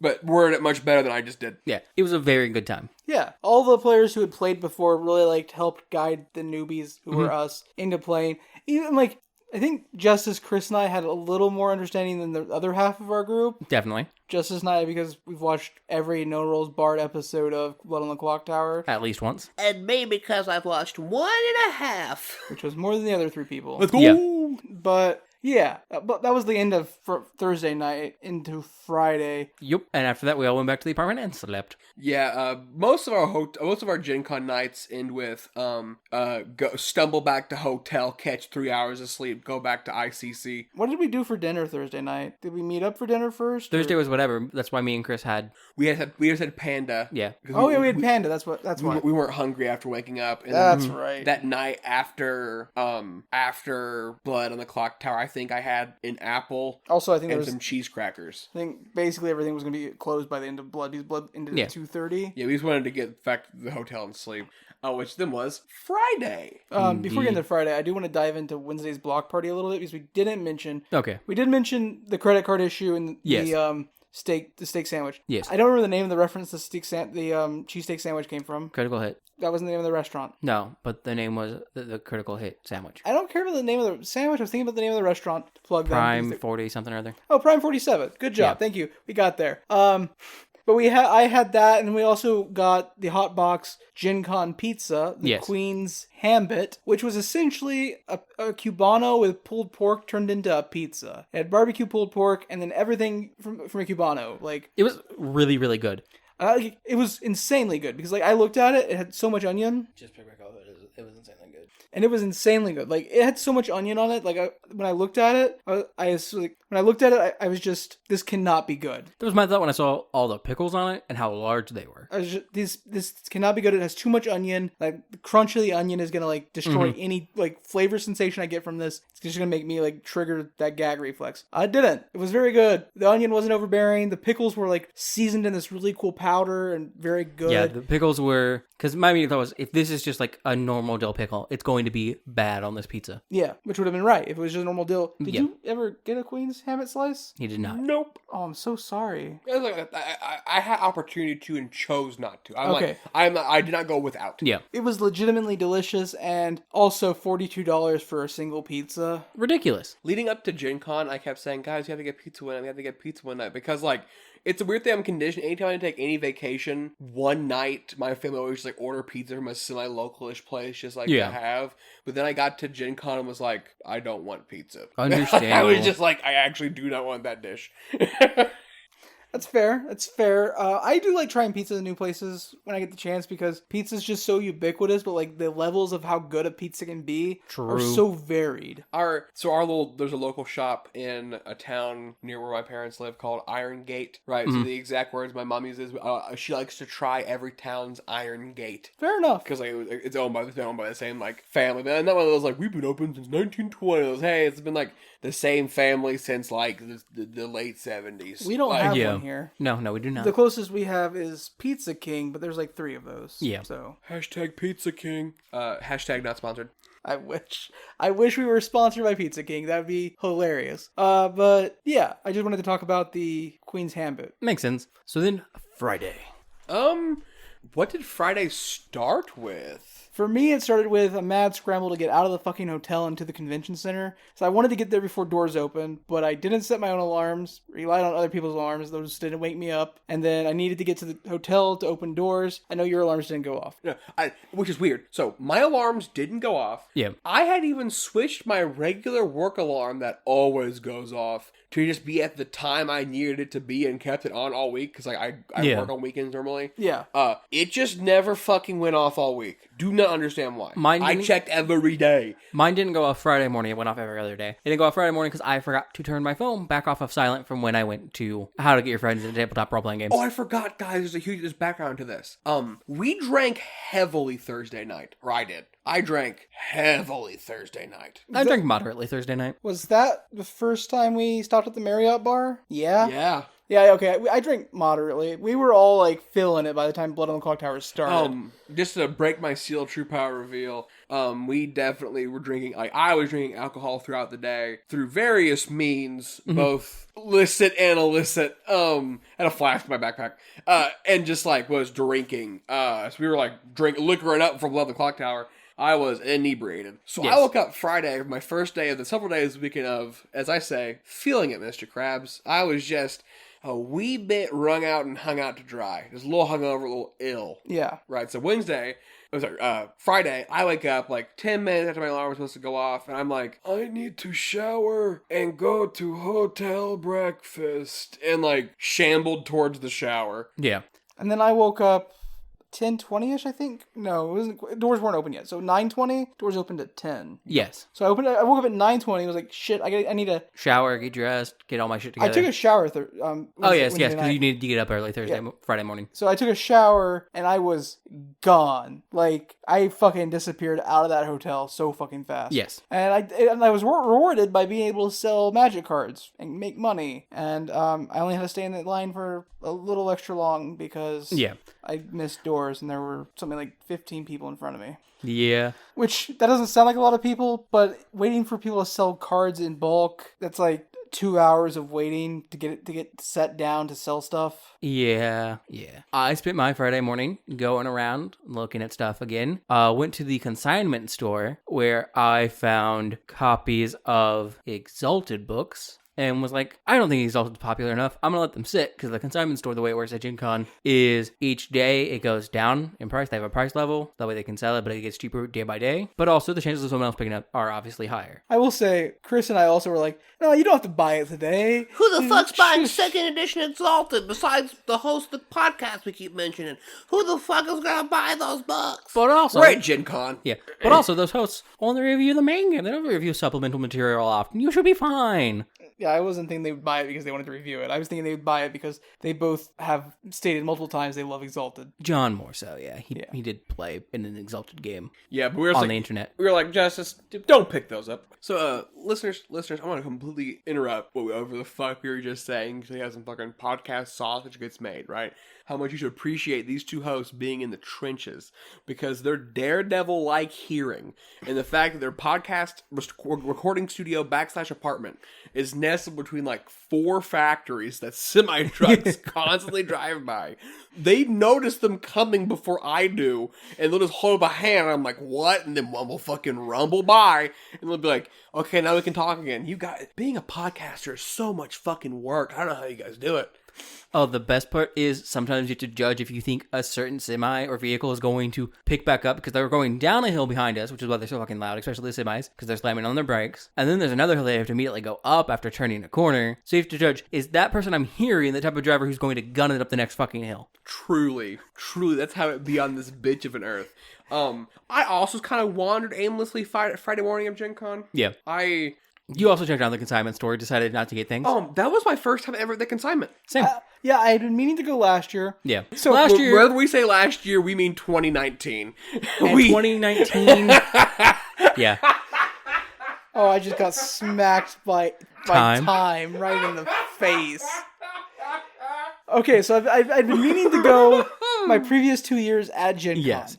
And my 2019 year was filled with events. But 2018, it was somewhere in the actual convention center. And I had no idea where it was. And I had no idea where the fuck it was. I now think I know where it was at. I think it was on the second floor. In the Sagamore, yeah. Yeah. I've never been to the Sagamore. I didn't even know where it was until yesterday. I knew where it was in 2019 because we were trying to find a fucking place to play. 2019, I don't think it was in the Sagamore. 2019, No. I know, but I'm saying I found out where Sagamore was in 2019 because we were trying to find a place to play. We saw an empty room when we were going to play in there, and then it just filled with Pathfinder people. Like, we had just set up at a table, and it was just like, oh, you guys are going to need to leave. We're going to need all these tables for Pathfinder, and just... It is Pathfinder Society time. Leave. Yeah, so this was the first year where I actually like was able to be like, oh yeah, I know where that's at. Like I can find that pretty damn easily. It was also the best located for the year for that because it was very easily findable. Yeah, if you are a listener of co-pilots and you're gonna go to Gen Con, I highly recommend the best hangout spot and where you can probably bump into your favorite hosts. Is the fucking Marriott. So nice. The cushy benches, the bars, right above the bar. So on the second floor, the lounge area, outside a lot of the meeting areas. I love that bar table that they have there. I just want to draft at that table. The table outside the room we were playing Magic in today. Also, further tip: if you see me in one of these bathrooms, be sure to say, "Hey." The various bathrooms of the Marriott are also the most like secluded and like easiest to go drop a huge deuce in. I think kinda. The Westin has better bathrooms. I like how we're just talking about the bathrooms at Gen Con. Westin does have better bathrooms. No shit. Oh my god. No shit. I never got to use a Westin. Okay, what? So they have wooden framed doors with a frosted glass for each fucking stall. And every other wall is like all the way to the ground. Yep. Welcome to the Gen Con Bathroom Podcast, the podcast within a podcast. I'm your host, Chris. It's a double pane, both frosted glass window for the walls. So you can't see anyone physically, but you can kind of see like a shadow distorted by it. So you can tell that there's someone in there. I want to see your distorted shadow, Justin. And the door goes down so far, like it's like maybe 6 inches above the ground. This much room above the ground. Oh my god, no! You guys are describing the Taj Mahal of bathrooms. My bathroom cup would have runneth over if I had discovered this place. Yeah, I thought the Marriott was done. That was nothing. No, the Marriott. Like I would say, the weird thing about the Westin bathrooms is their toilets are much lower to the ground than any of the other bathrums. Yeah, that's true. And like, you cope. Yeah. Also, their paper towel holders are like just below where knee level would be if your legs went straightly off the bathroom. I would have fucking loved it. I am a short king. True. Justice is over here saying like 6 feet tall. And he's like, it was too small, and I'm like, no, I thought it was fine, dude. And Chris is like, I would have thrived there. It was all just a bit short and like oddly placed for like angles to grab things, like the door handle. The toilet was whistling. I would have been like, dude. Just like fucking ready, man. I want you to know, I didn't realize that like it was lower than normal until you brought it up. I was like, oh yeah, it was. I was like, oh, that's why it was a little more comfortable. And a fucking guy came out and was like, hey, mister, did you notice that was the perfect bathroom? George Spinks should play here. Okay, he's like Bruce Springsteen, but for little guys like me. So, Chris, you know what makes this even more apt that you call it the Taj Mahal of bathrooms then? Because if it's all perfectly sized to fit you, besides like the build of it, because it's a very tall bathroom with these giant fucking doors for each stall. I would feel like a king. I mean, listener. I think the honest thing though is that the sink though is what I would consider normal height. That's Which true, means it's out of proportion to the rest of the bathroom. That's fucked up. Listener, I want you to picture the shortest person you know. That's probably not fair. I'm roughly an inch and a half shorter. That's definitely not true. Yeah, it is. Consensual reality. The listeners have met me. What's up, man? Sup? But, like, you know, I'm about an inch and a half shorter than the shortest person you know. That is an adult. If you know a baby, I'm not shorter than most babies. Only most babies. God. Also, listeners, Bathroom Talk will come back on the last day for what I have dubbed Piss Quest 2023. Oh, actually, it'll come back tomorrow because maybe it might stay in the episode, it might not. But there's a thing that happened while I was searching for a bathroom I didn't mention to you two. That has to stay in the episode. Okay, so we're Friday night.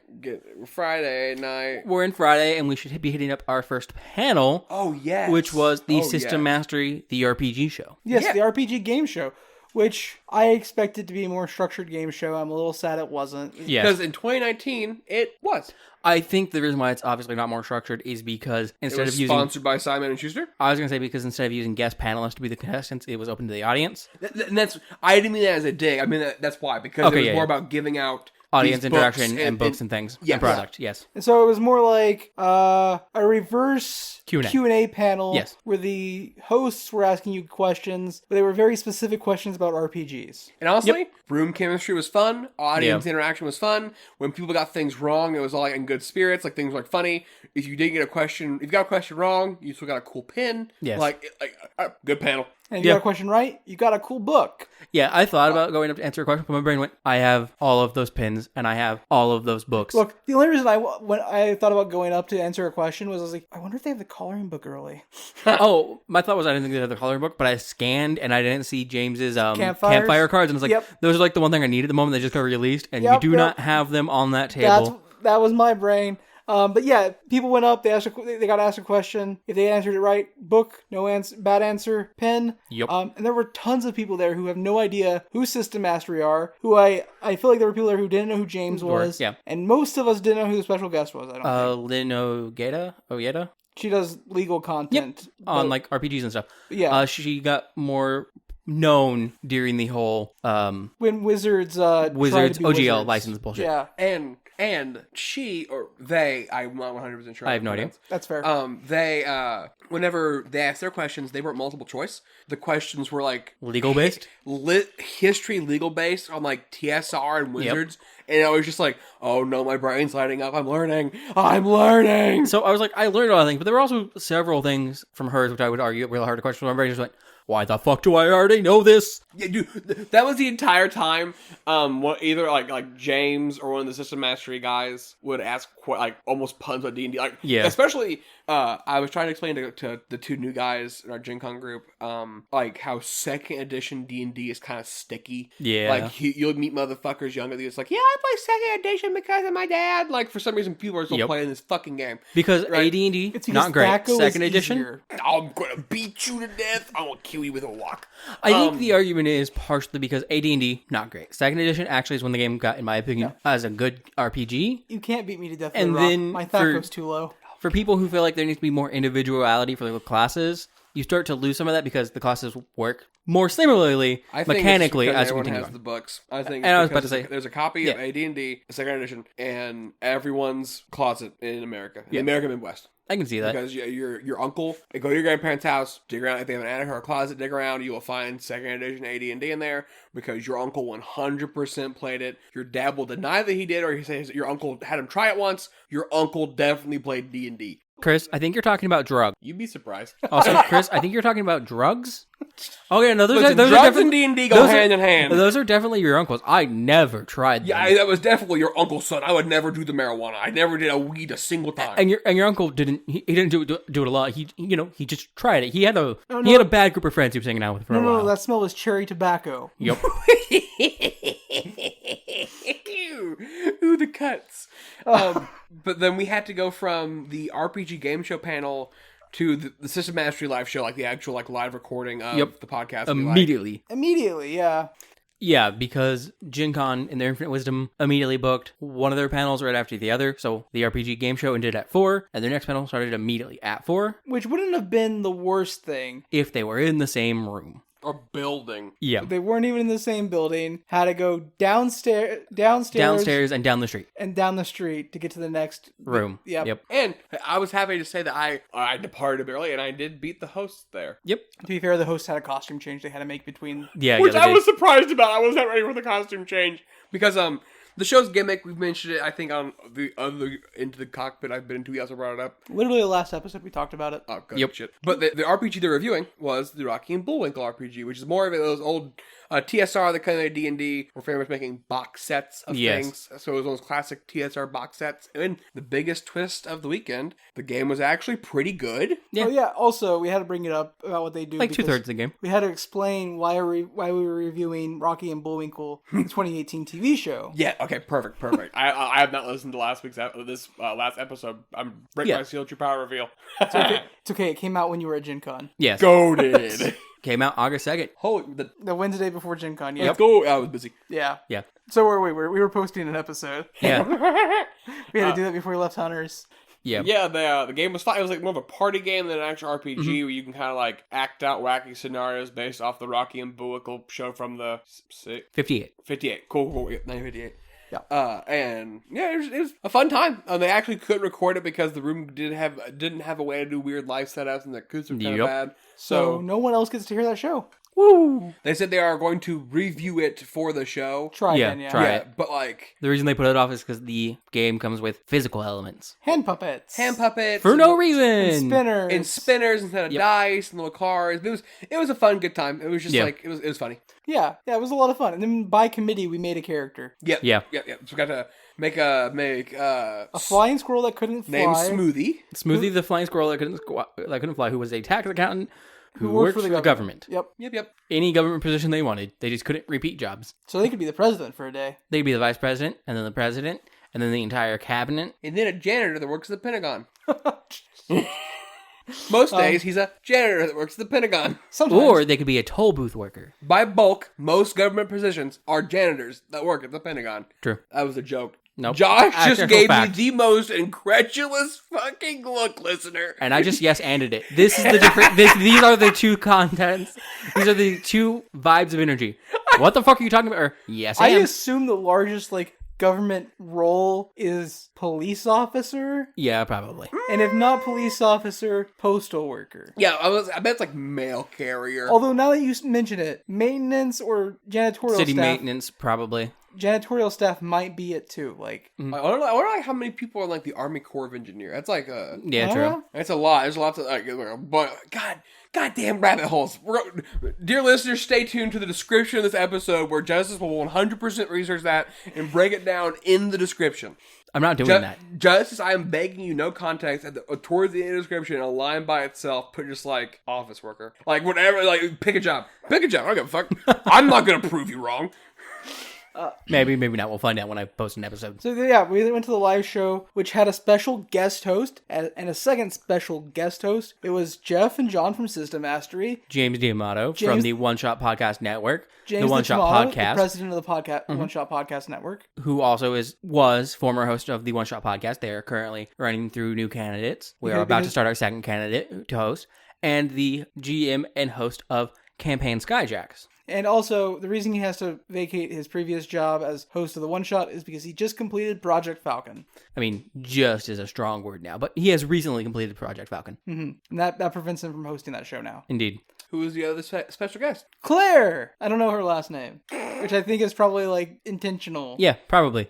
I would, if I was a woman on the internet, I wouldn't want people knowing my first name. Fair enough. Yep. But Claire is a longtime friend of the host of the podcast, and she's just also very funny and knowledgeable at tabletop RPGs And fandom in general. and fandom in general. and done a bunch of guest spots on the show previously. I got her to sign. Like, I have a playmat. I use playmat at the Gathering that I bring to events. I just get like people whose content I like or I think are cool to like sign. Yeah. And I got her to sign that, and that was really cool. Somebody complimented me on that playmat while I was playing. No, you didn't tell me this. What did they say? They were just like, "Oh, Prof Sig," Yeah, dude. I like Prof. Gavin Sheldon, all the Command Rules Committee. Like, and I was like, "Yeah," and I was like, "That's Sheldon," and I was like, "It's not my playmat."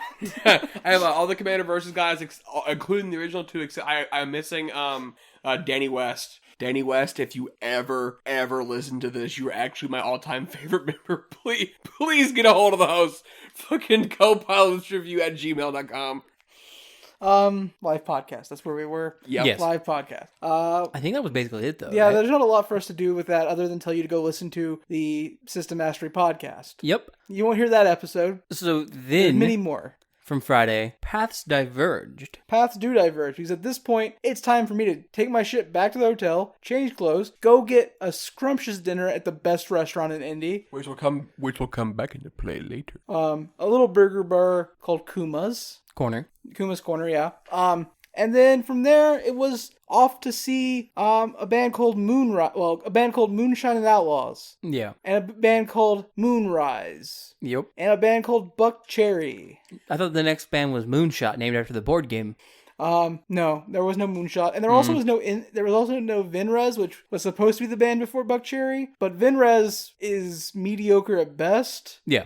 and Outlaws and Moonshine are generic southern rock.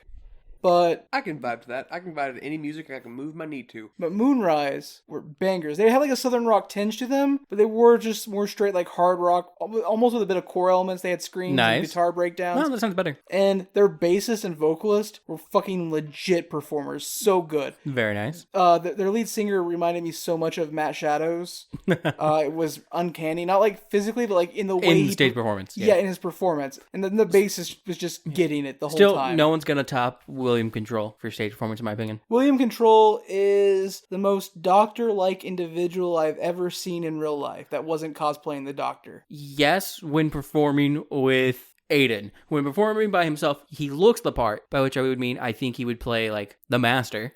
But his performance screams large Spider-Man energy. Holy shit! God damn! When performing as William Control, I read Spider-Man, for some reason, dressed as the Master from Doctor Who. Which, honestly, matches Peter Parker's nerdy element, so why not? Spider-Man, why are you dressed from a character from Doctor Who? Rhino, why do you watch Doctor Who? Rhino, why are you at Comic-Con New York? I really relate to the Sontarians. Oh, fuck. Oh my god, that interaction that just happened is like probably a good summation of why we feel at home at Gen Con. God damn, we are nerds. That was so uncool. Oh my god. then Buck Cherry came on and like they were ostensibly the reason I went to this concert, but I went to this concert because I've been to hundreds of concerts. Yes. Seen multiple hundreds of bands. Same. And I've never, like, even though I've been going to concerts my entire adult life, had more than one alcoholic beverage at a concert. I've never been, like, drunk or drug altered at a concert. Most I've had was 2, separated by by a time period of 8 hours, because summer festivals. Yeah, so, I've never been fucked up at a concert, to put it coolly. And I was like, I'm gonna do that. But I need to do it to a band who I don't care if I don't remember seeing. Oh, Buck Cherry, my sweet baby. Oh, man. You play passable music, and I can drink alcohol to it. I danced to a lot of you in middle school. Right. But by the time I got to the venue, I was checking Lyft and Uber prices just to get an idea of how much I'd be paying on the way out. Yeah. And I had managed to get far enough away from the airport and downtown Indy that an Uber was going to be between $40 and $60. Gross. So while Buck Cherry was playing, roughly their 4th or 5th song, I was checking again, and I saw Lyft had a $16 price, and they were like, ooh. I was like, oh, fuck. And I was like, but you have to wait 40 minutes. And I was like, that sounds perfect. Holy shit. Yeah. Click it. Put it back in my pocket. We're good. A couple songs later, probably 10 minutes at most, yeah. Phone vibrates and is like, hey, your driver is 3 minutes away. Fuck that. And I was like, oh, okay. So I watched about a third of the Buck Cherry set because they were playing a 15-song set. That's fine. But the best part is they'd already played both of my favorite songs by them. True. So I could get the fuck out of there. Because they started with Lit Up, and then their third song was Next to You, and I was like, oh, this is all I wanted. You're not playing Highway Star, so cool. This concert has already been, literally, by definition, everything I could have wanted and more. Even better, I got out of there before I had to listen to the crowd sing along with Crazy Bitch. God, how could I... Yeah. But we also came to a very important verdict that night. I had 3 drinks at Kuma's, two hard ciders and a mixed drink. Okay. And then I had 6 more drinks at the Buck Cherry show. Gross. Continue. 5 more drinks at the Buck Cherry show. So I had a mule, a cider, a mule, and a cider. Jeez Louise! Yes. Jeez Louise! Well, that's why I was glass-eyed by the time I got to the... You really were. You came into the auction, which me and Justice will explain. You came into the auction visibly fucked up, to put it colloquially. Oh my god! You came in, I was like, damn, Josh been having a good time. Yeah, so I left the Buck Cherry concert early because Lyft lied about the wait being 40 minutes. Yeah. If they would have said 40 minutes, you couldn't have stumbled to the lift. What are you talking about? But I have come to the conclusion after all of those drinks with the concert, I don't like being drunk at concerts. I don't know why people drink at concerts. Seems like a bad time to me. It sucks. Your balance is not there. There's music blasting at you trying to knock you off balance because bass music at a concert when you're that close to the stage is a physical thing. Yes. And then there's people around you who can't stand up straight and are like waving. And so like you're waving around, like you're waving on your feet, they're waving on their feet. You have drinks in your hand. You're trying not to spill or bump on people. Have you ever wanted to emulate seasickness, but not be on the ocean? Drink at a concert. Have you ever wanted to emulate seasickness, but combine it with like the worst anxiety because you're like, oh god, I don't want to spill this on this dude or this lady. Oh god, fuck. And like drink at a concert, perfect. Also, but that said, the Vogue, the concert that the concert venue Buckcherry played at, is like the platonic ideal of a concert venue bar from a movie. Oh, that's like, cool. It's exactly what they show in every like club concert in the history of ever, unless it's supposed to be underground England. Yeah, makes sense. They have blood coming from the ceiling and like blades there being like, yeah, comes the blood rave and fights vampires. How many vampires have you fought, Josh? In real life or in video games? Real life. 3. Hell yeah. Not elaborating. Hell yeah. Justice, Chris, you want to tackle everything that happened while I was... Sure, we can go with up until where we ourselves diverge again. Yeah, so my brother wanted to check out one of the things that Gen Con is famous for, which is the Gen Con auction. I want to say at the top of this, at one point in this story, we're going to talk about something about me, a knowing glance that me and Josh exchange. So I'm not going to get into the like history of the Gen Con auction, the history of the people that run it, and like behind the scenes stuff, and wizards and TSR and politics and yada yada yada. The history's all there. You can look into it. I don't feel like doing it. But if you know, you know. Yeah. But it is a cool place to treat like a museum to watch as a bunch of really old D&D and tabletop stuff gets put on auction blocks and sold to like the same 8 dudes. Yeah. Like, so, and that's where my brother wanted to go because he loves 2nd edition D&D. Like, absolutely, he just loves it. It's very nostalgic for him. He's younger than me. I know you guys think he was a person like group when it came out. That's what he as a kid played. And for a long time, and sometimes Gen Con's a place to pick up stuff like that on the cheap, right? However, the auction is not the place to do it. First, for a majority of the auction, Justice, how would you describe the wares that were being sold? I would describe them as outdated periodicals with very little actual content to them, of the exact same number and variety and issue being sold repeatedly about 20 times before a different magazine from the same publication went up for about 5 times of the exact same issue. Yeah, so they do blocks of auctions kind of broken up by game companies, right? So for example, the auction that I wanted to go to but couldn't because the scheduling was on Saturday, and we'll get to that, and it was fine. I ended up being fine that I couldn't go. But because as White Wolf, they make the old World of Darkness games. Yes. So the auction that specifically my brother wanted to check out was TSR, the people that originally made Dungeons and Dragons. He wanted to like pick up TSR books. Yeah. However, TSR also published, I forget how many, magazines about D&D. Dragon Magazine. Which one? Wizard Magazine. Yeah, Wizard. Thank you. Okay, so, so a vast majority of this 3 hours Something like that. was like, we have Wizard Volume 2, Issue 14 in moderate condition, starting bidding at $1. Actually, it was more than 3 hours. 4, you're right. More, because we got there before we didn't go to the other event we had, which was at 7, and you guys got out about midnight. Yeah, You guys you're fucking right. Yeah, I regret it now. I regret it for you. I heavily What the regret fuck it. is wrong with you guys? Oh, we learned retroactively at Skyjax that event was popping the fuck off. James D'Amato was there, and the creator of Illimat. Like, come on, the fuck are you guys doing? So that was basically the auction until some cool shit happened, which But, Chris will get into when like, we diverge. We got like, I want you to know I almost didn't go to Buckcherry to play Illimat with you guys. Yeah. And you guys skipped out on Illimat. I would have murdered a I'll bunch. explain that when we get into the divergent. 'Cause Yeah. But I'm talking like, so each issue is like that, and I get it. People try to collect full magazines running shits, right. But it was all just like, hey, here's volume 1, issue 15, moderate. And they would have like 8 moderate copies. And then if you were lucky, they'd occasionally bundle like 3 of the magazines Yeah. together to sell. Hey, here's but those, it was like the shitty years. It was not Yeah. it was not like the desirable. Not the so- shitty years, the shitty months. No. A couple times you were gone. Yeah, no, a couple of times they sold entire years, but they also It was sometimes like, just here's sold here's Dragon Magazine the entire year of 1988. Yeah, but sometimes they would also be like, here's this issue from like 1986 and this one from 89 and blah, blah, blah. Yep, just smatterings. The literal definition of the word smattering of all shit that was selling for sub $20 because either condition or it was like later volumes. It was like, imagine being a comic book thing and being like, here's Amazing Spider-Man 418. A Tangled Web Part 3. Here's Death of Superman, 4th printing. Yeah.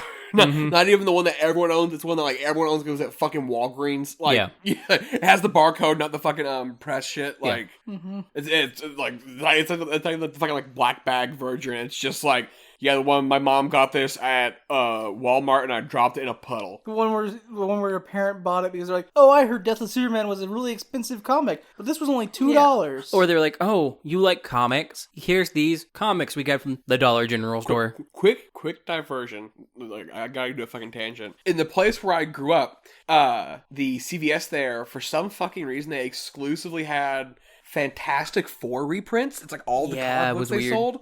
But specifically, it was the run where Sue was pregnant the second time, so Valerian. And just like, it was just like her, and it was just like the 70s, and it was just like Marvel. But it made me weirdly knowledgeable of Fantastic Four, but it was like the most like fucking worthless ass comics. Just like, oh my god, reprints of worthless comics. Yeah, that time. So we diverge at the auction when I've been sitting there for about an hour, bored out of my mind from Dragon magazines, and we don't actually diverge here, I lied. So it gets to be about 7, and me and Chris have an event called Play Illimat with One Shot. And Illimat is a game made by Keith Baker and Together Studios. Keith Baker, if I'm remembering correctly, is one of the members of the band Decemberists. Also, listener, I try not to yuck people's yum. This game seems really cool. You can play this game with a deck of cards and a piece of printer paper. Yeah, and it has some fun mechanics. Yeah, it's not cool, but I'm talking like, and if you were to somehow acquire a PDF of the rulebook, yes, and could like you could like play. Hey, clubs are winter, spades are summer. It's 4 seasons. Yep, and you play it on like this square piece of cardboard. Then it's actually a cloth mat. They have style. Look, I know what you're saying, Chris, but at the same time, one of my favorite board games I bought this year is a game that you can just play with coasters. Yeah. No. I'm not saying it's he's not saying it's bad. I'm saying it's not one of those things where it's like, oh fuck, it's a Gen Con exclusive, whatever. I need to pick this up now. Like, also, I can just buy Illimat online if I want to. Yeah. This is a cool thing I can learn to play and like teach people. Like, yeah. Also, Feet Hort was enjoying sitting, which Justice will deny, but for various reasons, Justice was exhausted and like was also kind of chill with not moving. I was just like, I was asked Chris if he felt like going. He's like, my feet hurt. I don't really feel like it, but I will. And I was like, if you're not feeling it, man, we can just sit here. And like, because the auction hadn't worn me down to the point yet where I was like, I want to kill myself. Yeah, at this point, Justice and I were kind of like checking our phones, we took turns resting our eyes, just like that kind of shit. And then we realized we were in the third circle of hell. You know, it got to be about 9:30, almost 10 o'clock. I want you guys to know, while you guys are enjoying the hell that is this early part of the auction, I, at this point, was scrumptiously eating a burger that had, like, a tomato puree paste that was, like, also made with red chili pepper and on a burger. Fuck you. Continue. It was so very good. It was called the High on Fire. Very, very good. So, throughout this auction, they are teasing that at the end of this auction, there'll be, like, legitimately impressive, like, cool shit you're not going to want to miss out being able to say that you saw. Like, there's been a few small items up to this point that have been, like, neat, but nothing I care about. So it gets to be about 9:30 and 10, and I'm like, I need to get out of here. Also, I want to put some background. Yeah. The person we were there, like, to support and kind of hang out with was continuously bidding on items. Yes. He was. Because my brother, Hunter, we were there for the auction for, he's very, very passionate about the Ravenloft campaign setting. So he honestly was just kind of there to pick up old Ravenloft books, like to like display and stuff, like throwing frames. It's like throwing frames online. But one of the auction organizers, it turns out, was also collect Ravenloft in the sense of, and he kept making jokes about it. He's like, this is how you should go to an auction. You put your card in the air, you duck your head so you don't hear how much you're going to spend, and you just take home whatever's on the fucking block. And that's how the 8 dudes that kind of run the thing were bidding. But he, like, anytime there was a Ravenloft or a Ravenloft adjacent thing on the auction block, he was walking home with it. So my brother did not get any Ravenloft specific books because that guy walked home with every single fucking one. Yes. So it got to be about 9:30, and I was like, I need to get out of earlier. I started looking for places to get food because I'm like, it's late. I need some food as well. Justice is underselling this. We sat there. I listen. I want to say in advance. I had a good time, right? But Justice Justice was not having a good time, and Justice was like, "Man, listen. I need to leave. I need to get up." His feet did not hurt like mine. He was starting to not enjoy sitting there listening to people sell old magazines.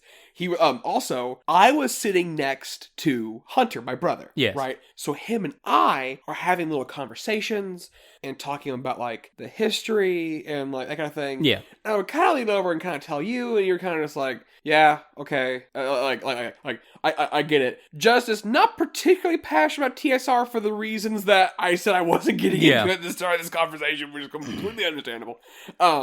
And this would be Hunter kind of talking, so I was having a good time, just like kind of chill with my brother. And eventually Justice was like, I cannot.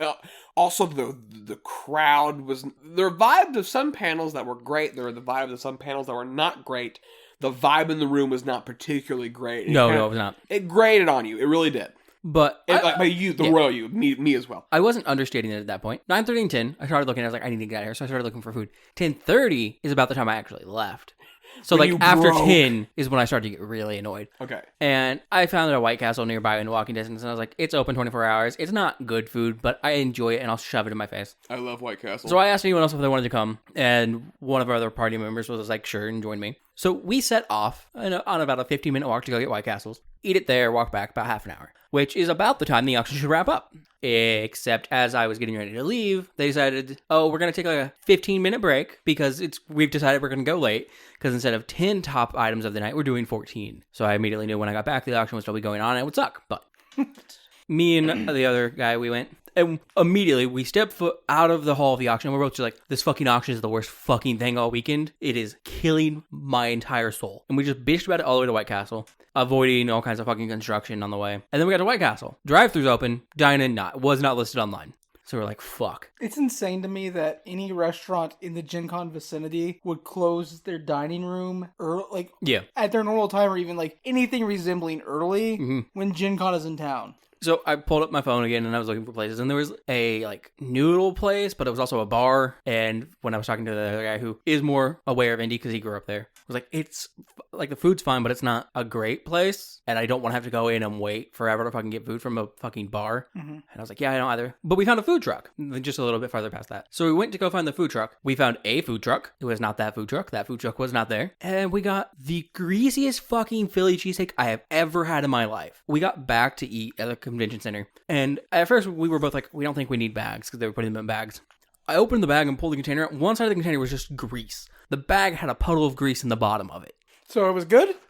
As I stated when I was eating it, it's a fine sandwich. I need to be more drunk to eat it. God, I wish I had found that truck. It lubes up with the blood. Because while he's doing that, we both had to go and wash our hands after finishing eating. It's why when we all got back together, I was the last one there. Because I went to the bathroom. I was like, I'll use the bathroom. But I also had to wash my hands. Because even on the way back after using napkins, my hands were dripping fucking grease. While you were on your adventure for Grease Quest 2023. For food, I was arriving back to the convention center in my $16 lift instead of my $40 one. Visibly fucked up, dear listener. Yeah, I immediately saw it when I got back. Dude, I had to go up steps to get to the convention center because... Motherfucker had 1,000-yard stare. Yeah. He's like, I pulled up to that one entrance that has the stairs that go up and then like down the hall, and then there's the other hall diagonally from you. I had to go up those steps, and I was like, oh, steps. Oh, I'm going higher up. And you're just like... Nah, man, that drunk, I would have had them drop me off at the convention center and taken an escalator up. And then... Puked. Then I knew I was going to the Marriott, but I got all the way down to the Crown Plaza Inn before I realized I was going the wrong way. Nice. Oh, no. I would hate to do that. Turned around. We'll get there. Got back to the Marriott. Showed up. I was like, oh, hey, where's Justice and Austin? And I was told that they went to get White Castle, but I was gone. These guys were talking about the auction like it was this terrible hellscape, and I was there for like 50 minutes, and got to see exclusively cool shit. And it was the coolest single block of 50 minutes outside of System Mastery related stuff. All of Gen Con. Yeah, I wasn't there for that. And all of Kuma's. Like, outside of Kuma's and System Mastery, this 50-minute block, best part of the con. Like, Josh stumbled in to a RPG-themed episode of Pawn Stars. It was so... Dude, shit was... Like, they brought up the dice. One of the first things that I was there for was a set of dice made purely out of meteor. Like, out of a meteor that landed... That was the only dice set from this meteor... I was like, oh shit, that's insanely cool. I was like, I wonder how much those are. Like, I know good dice are like $100 to $200. I don't know, maybe $2,000 for these things. $6,000. I still think it went higher than that. I'm pretty sure. I have no idea. I think the Megalodon fossil. So I forget what their name is. I don't care. That had sold right when I walked in the room. I didn't know what that was. But apparently it's an individual that makes highly artisanal dice. Like, some of them are tens of thousands of dollars. There's one, a man was sitting in front of us bidding on those dice all night. He didn't pick any up. That says he has a set of dice where it was a meteor that the dice man recovered and made 10 sets out of that he numbered, and he knows the location of 8 because he owns 5. And he says, so far, altogether, he has spent $65,000. Yeah, he knows where AR has murmurings on the 9th and no idea about the 10th. The man's a fucking, like, gumshoe investigator from novels. Yes, it's like he's the dice guy. And, like, this was, like, high-end, like, shit. So Megalodon fossil dice sell for, like, $6,000. Like, and then this meteorite dice set sell for more than that. I can't even remember. I think it was, like, 10 or... It was somewhere between 10 and 12. It was so expensive. So we'll call it 11.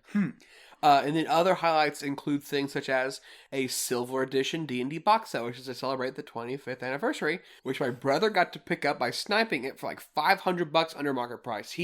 It's one of those things where it's like that edition is people's like onboarding to kind of high end D&D collecting. And so they got put on the block, and he was like, hey, the auctioneer was like, you know what, you love it. It's the silver box set. But this box set isn't signed, which is like the premium version. There's a signed version that retails for like $6,000 to $7,000 on eBay. This is not the signed version. Yes, it is. This is kind of like the on-ramp where it's going to cost you a few hundred at least, but like, you know, that kind of thing. The last sold on eBay are like consistently 800. And he's like, hey, let's start bidding. And the room is silent. No one wants this box set. Finally, some guy just plays his hands up and goes, 200? And the guy's, and like, my brother puts in some third guy, and the auctioneer's like, damn, okay. And it only goes up to 350 if my brother picks it up. Yeah. Like, it was honestly nuts. I'm surprised that 350 beat his reserve. Dude, 100%. Yeah. The guy, for people who don't know auctions, a reserve on an item is if it does not hit this bare minimum number, the seller is not willing to part with it, so it will not be sold. The older gentleman that placed the initial bid kind of spun out, I think, to see who bought it, and saw that it was like a man in his early 20s, and like was fucking beaming, and was just like, excellent buy, sir. Oh my god, excellent buy. But it was just like, it was crazy. Other things, TSR, right before the shenanigans of that company happened, issued a financial report, the only one in the company's existence. That way they could supposedly take it public to fund themselves better. Yeah, but it's all hearsay because of what happened, yada yada. Of Dice and Men is an excellent book if you want to check out the full abridged history of D&D and like all the shit behind the scenes. Yeah. I highly recommend it. There's a bunch of shit behind the scenes. Yeah, I forget the author. I read it in college. So, of Dice and Men. So they were actually participating in satanic sacrifices, and the satanic panic was real. Just in case you were wondering, yeah, the 80s satanic panic, completely correct, not overhyped at all. But they released this, and the only known copies, one is in the possession of Gail Gygax, the wife of the man of Gary Gygax who made D&D. I believe the guy said that a private collector approached Gail in the early 2000s with and I quote, a very reasonable amount of money, and bought it, and he held up a piece of paper, and this copy that's found itself here today. Let me make a fair statement. There is no reasonable amount of money to buy a asset/tax report. No, I'm agreeing with you. Unless you are a businessman looking to buy out another business. And you're you're slimy about it. And you're committing corporate espionage at that point. Yeah, exactly. But there's no reasonable amount of money to approach for a tax report. So I thought that as well, right? And I think and that's why it only went for a few $1,000s. Yeah. It was not some crazy And it's because, one, it's not signed by Gary or anybody like that. It's not, but it had COA. Yeah. Right? Certificate of Authenticity. And I think it's solely because of how much drama happened the month after that piece of paper was printed. I get it. I'm just saying, sometimes people collect dumb fucking things. 100%. But the person paid $3,000 for the story. That's what that. Yeah. That's why. That is why.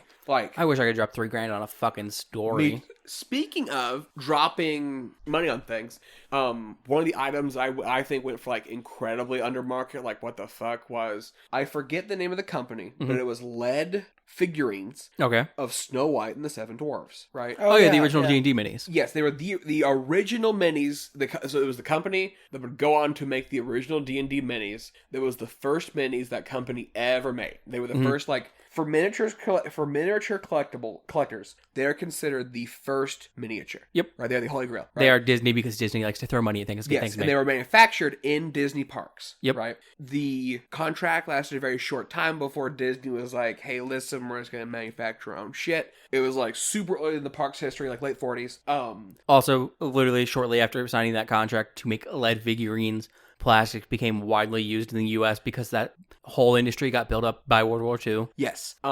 So these are very hard to find, especially such as this one, which was in shop cellophane, which we have learned at the auction. Shrink is not a condition. But even though at the consignment store, which is run by the same people, shrink was listed as a condition on one of the items I purchased. So we're not getting into any of that. But it was in its original from the park from Disney shrink. Yeah. Before they made plastic figurines.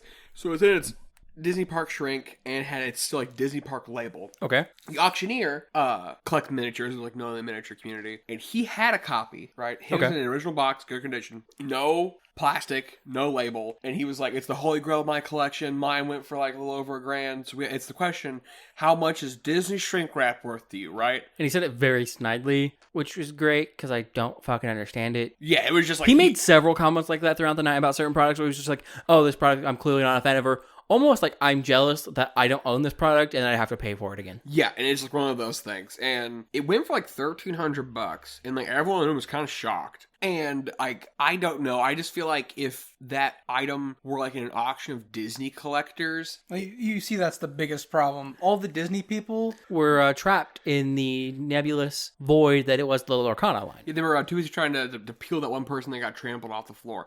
Ayo. No, I think they were just queuing early, honestly. So yeah, like so Lorcana, like the launch was crazy. People were already lining up hours in advance. Every night you could line up at 10 p.m. for the booth the next morning at 9. The Thursday night line, the night for Friday started Thursday night at like 10:40 because they didn't have that 10 p.m. rule yet. Yes. It's just Yeah. 10:40ish was when the first people got there to start lining up for it. Mm-hmm. And there were people that stayed there for the full 12 hours or so till the next morning. Overnight, waiting for Lorcana. And an orderly queue had formed, right? An orderly queue formed Wednesday night and they closed it and then trampled. Well, so Wednesday night a queue had formed, right? But you can't have a line going across the event center for reasons, right? So like, hey guys, you can't do this. So everyone is kind of clumped together by the door on Thursday morning to get by the Lorcana booth, and someone did get trampled. Yep. So then Gen Con instituted lines. They brought out the slidey, stretchy rope things that you clamp onto another one and made a zigzagging queue that took up like half the hallway that they were in. Yeah, it was sort of a multi-hour wait. Yeah. You went as fast as moving. Because Gen Con didn't think, oh, we have these things we can set up so you can have a line. Instead, just no line, form a mob at the front of the doors. The thing about That's Lorcana, also not going to get in people's way like a line would. The thing about Lorcana, though, is the sheer fact that they didn't take precautions to prevent that from happening Thursday morning is insane. Lorcana was so popular that during event sign-up, it sold out within the first 5-ish minutes of going live. Didn't it crash Gen Con's It crashed the Gen Con event registration system.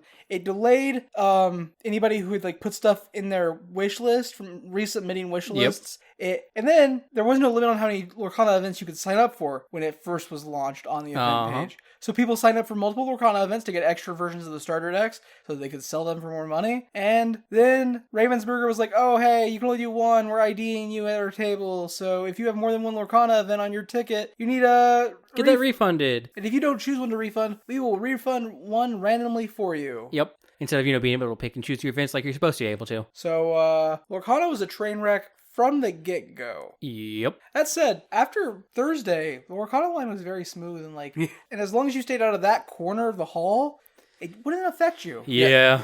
All it took was one person getting absolutely pancaked. They were pancaked by a drunk dump truck driver to go, okay, actually maybe a queue was a good idea. Yeah. maybe the nerds who were like defaulting to lining up for something knew what they were doing. And we'll get to nerds knowing how to treat shit tomorrow during the Saturday recap. But that's how Friday ended, with this crazy auction with a bunch of like really cool stuff. Yep. I think the item I thought was coolest was Gary Gygax. A greasy Philly cheesesteak. Put out an item that was like the Battle of the Two Towers for Lord of the Rings without consulting the Tolkien estate, and just like, yeah, that's why Tolkien owns elves and dwarves. like if you ever heard like the Tolkien estate actually owns the rights to elves and dwarves, and it's because they had to sue Gary Gygax because he was trying to make Lord of the Rings shit without fucking asking. Like, yeah, that is why those lawsuits exist, was because of Gary Gygax. And like, and we're talking about before Lord of the Rings was super profitable either, so he probably could have just asked and been like, yeah, sure. So it's like tiny bit of money, I guess. It's not even a full print run of this book. Like a quarter of a print run of this book exists, and like that board game exists, and like a sealed copy was there. That was really cool. I think the coolest thing was the meteorite dice. That meteorite dice just sound See, my issue is I couldn't keep meteorite dice. They'd have to be melted down into a pretty space sword. Mm-hmm. So after the auction, which ended at midnight, we tromped our way over to the Marriott, got some drinks, got an just Uber. Downstairs, really. Yeah, we were upstairs. We tromped our way down to the bar, got some drinks, got an Uber, got back to the airport. Went to bed. Pretty much. Saturday. Saturday, we split into two groups. There was the three of us and the three other people. We don't need to recap their day because they're not here. Because Saturday was a divide and conquer kind of day. We spent a majority of the morning playing a tabletop RPG based off the 70s soap opera Dallas with the System Mastery guys. They always do Gen Con events where they get to play, like they run one of the RPGs they've reviewed. And this year they ran two of the RPGs they reviewed. The second was Sentinels in the Multiverse, but we missed that one, which makes me incredibly sad. Because that game's really good. And I just really want to play it. I will say, I'm glad we did get to play Dallas, though, because... It was a weird, fun time. It was equivocally like playing a mega game. Yeah, Dallas is like a proto-mega game. Yeah. How many players does it support? 12? 10 or 12, something like that, yeah. I think 8 to 10. 8 to 10? I think 8 to 10. So it's legitimately like a small scale, like, not because you can't have a small scale mega game. Mega games are big, that's part of their... Yeah. But it's like a prototype mega game. Like, yeah. It's the same type of size of game as like Blood on the Clock Tower typically is. It plays the exact same way as National Decision-Making Game, just with the assets written on a piece of paper you pick up. And dice rolls. Yeah, other than that. Yeah. It was I was Pam Ewing. I was Bobby Ewing's wife. And Jeff and John, the host, made a fictional Gen Con Dallas scenario where a local lake, there is no local lake in Indianapolis in real life, but a local lake, the closest one's like Griffey and Bloomington. Something like that, yeah. But... probably one. No, I don't know. Anyway, and like, so my Pam Ewing thing was, I want there to be thunderboat races in the lake, so I had to like recruit people to make that happen. It was a role playing game you can win, which is why it feels like a mega game, and multiple players can win. They have different win cons. Yes. It's about controlling assets. So I had to control assets related to that lake, so I could convince them, quote unquote, to install lanes for thunderboat races. And I think out of the 8 players that were there, 4 or 5 of us won. 4 lost. 4 lost, 4 won. Because 2 of the people hosting this episode of the podcast definitely won their goals. And then the other one got screwed over by people on the last turn who had no chance of winning. They just decided to drag them down with them. Hey, listen, those 2 guys were awesome because one of them ended up winning. Because the entire time you could tell they were just having a good fucking time. Yeah, they were fun. They're like, no, it was a great time. I obviously didn't win. Yeah, they didn't, my tone of voice didn't reflect that. They didn't spike go, if we can't win, you can't win either. No, it was not a... Yeah, no, it's just they had... This character, but want that character that you have, so I'm going to take it. They felt like that for 2 of the characters, and then the other person who actually took the asset that I had just seemed like they didn't know what they were doing anymore at that point, because they had been very confused for the entirety of the game. So I felt like they didn't actually understand what the win con was, and they're like, oh, I need this thing to win. They needed like 3 more assets. I think they were kind of confused because they signed up to play an RPG, and they were like, this is a weird board game. Yes. And like 100% it is. Yeah. And I signed up to play a weird RPG, and I was like, God, I don't want to role play a weird RPG. And then it was like, oh, it's a weird board game. And I was like, oh, this is so much more my I'll speed. RPG a weird board game. Holy shit. I just didn't want to have to do it around weird structural rules that made no sense. I'm like, oh my god, a board game where I can occasionally say funny things about Thunderbolt, the Marvel characters, the Thunderbolts. So I can occasionally say funny things about Thunderbolts in a falsetto. Yeah. Sounds like my kind of event. Yeah. Yeah. And I got talking a bad Southern accent and not really have a very self-fulfilling goal. I just wanted my friends to do well, even though that wasn't part of my win con. It was part of the character brief. And then to also do well in their investment, which I was doing. Also, as you're playing the game, you can like piece together character motivations, and it's like really cool. Like for example, I was Bobby's wife, right? I would get credit if Bobby or the guy that I occasionally fuck, I guess like Pam and Cliff hook up or something. No, Pam and Cliff are brother sister. Who am I thinking? Okay, Pam then, it's her brother biologically, correct? So she also doesn't care if her husband gets oil if like you end up buying it because she still gets it. Because, Yes. Yeah, right. exactly. So during the quote unquote RP and negotiation part, I could be going in Bobby's ear being like, or Cliff, Josh's character's ear being like, I need you to get that oil company because I think, because it's a way for like me to win. Yeah. They also win, but they don't know that I win that way. I had zero stuff to do with the oil company. However, right, Cliff's sheet doesn't give a fuck about the oil company, so it would be me walking up to him being like, why don't you buy that oil company? And him being like, because I don't want it. Or because there are 6 people fighting for it, and it's easier if I don't. Right? Exactly. And my husband has a brother who owned it at the end. He gets credit if his brother owns it because it's in the family. But I specifically need my husband to own it so I can eventually kill him and get it, whatever. So at the end, he's like, good thing my brother has it. And I was like, well, Bobby, don't you want that? Don't you want to be the oil boy? And he's like, I don't want to be the oil boy. Like, it was just like, you know what I mean? And my as a character, my only goal was to stop a character called JR, who is in the game the single most powerful character. Yes. Because the show sets him up as like the adversary to everybody else. He is everyone's adversary and antagonist. So he does things for money, and that's all really as a character. My primary goal as a character was to stop him from winning, and I didn't do that. He did win, but that's okay because my win con didn't actually require him to lose. It just required me to do a whole bunch of stuff to stop him from moving Gen Con to a lake. And making a bunch of native swans go extinct. I stopped him from making the swans go extinct. I win. Yeah. Gen Con is now at a lake near a retirement community that will never be able to support it. Mm-hmm. With thunderbolts. Whereas my goal was to make sure, like my actual win con was to make sure I had enough assets involved in the Gen Con auction. And I needed one more person to basically be an oiler at my auction. And I had them. And then they got stolen in the last round. But I was the person who went last. Because I would argue, based on stats and ability, my character was actually the weakest. Everyone had like a special power or something that helped them. Mine did nothing beneficial for me. It just made me weaker to the Ewings, and there are like 6 fucking Ewings in that game. Oh, I didn't have any like powers on my script, but like I had 24 investigation for my offense on investigation and 24 investigation for defense and investigation. I had the lowest defense score out of anyone on the table of an 11. It wasn't the highest score, but it was a 22 on persuasion. Like it was a pretty strong persuasion stat. My stats were good. Yeah, I'm pretty sure I had the lowest of anybody's defense. Winning felt easy. Yeah.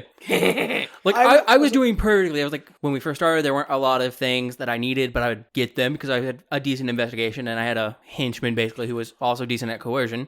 So I would get things, and then I would just trade them off for things I needed. Yeah, so Justice just mentioned a major mechanic of the game, which is your assets can also take actions. Yes. But you can only take up to 3 actions a turn, regardless of how many assets you have. Mm-hmm. Yes. But you use their stats when you're using them, and you use your stats when you're doing it yourself. So, and also when you get assets, sometimes you are dealt them face down, and players have to investigate them to see them, right? Mm-hmm. I was dealt, at the start of the game, a face down asset, which in the universe of Dallas is a close confidant of my character, like a friend, right? The other players needed her, right?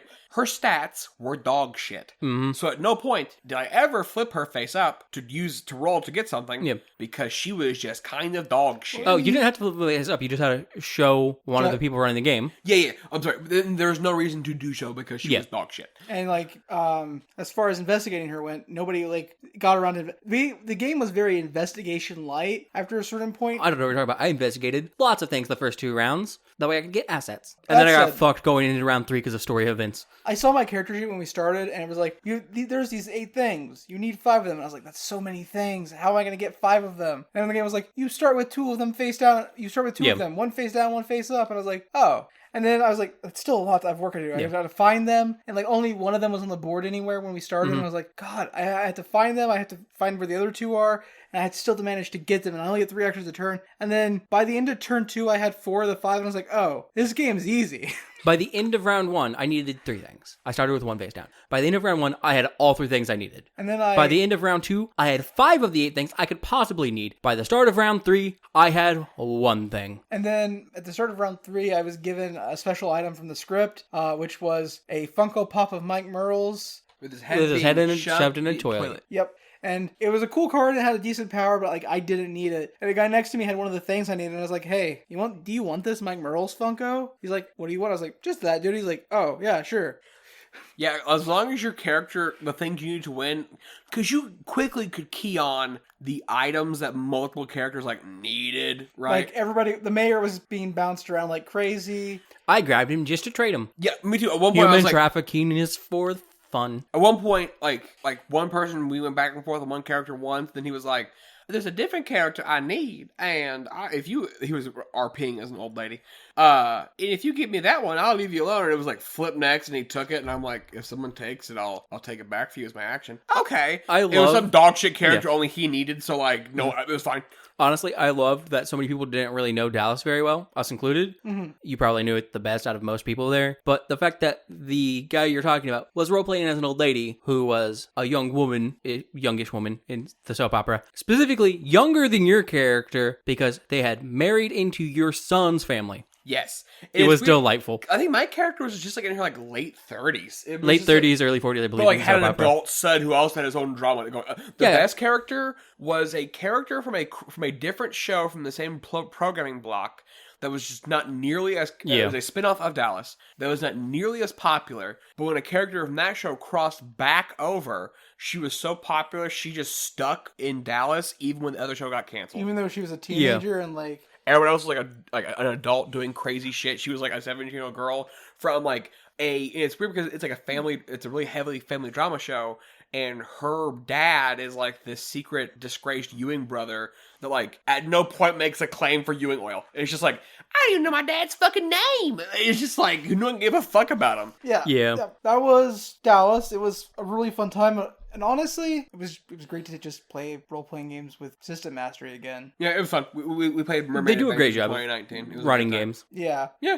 And I'm so glad Dallas wasn't as RP heavy as I was expecting it to be. Because like, I knew based on the review of it that like you had to play a character from the show, and I was like, I don't want to do that. Yeah, I don't want to do homework. I don't want to match these stringent things I have to and probably get penalized because a lot of like LARP or heavy roleplay things like that have penalties when you don't roleplay something correctly. Yeah, but it was fine. Especially the really old ones like Dallas would be. Yeah, we finished that up, and then we all went... It was kind of one of the brief lull moments where you had like 2.5-ish hours before you had to go somewhere. Yeah, so we went and got dice. We shopped for high-end. We're Turbo Nerds, shopped for some high-end dice. I got some handmade polished glass dice. I got polished obsidian dice with like a rainbow foil texture on the numbers and they're very pretty. Filigree around the numbers. Very pretty dice. I'm never buying another set of dice again in my life because these were expensive enough to be 10 other sets of dice. Yeah.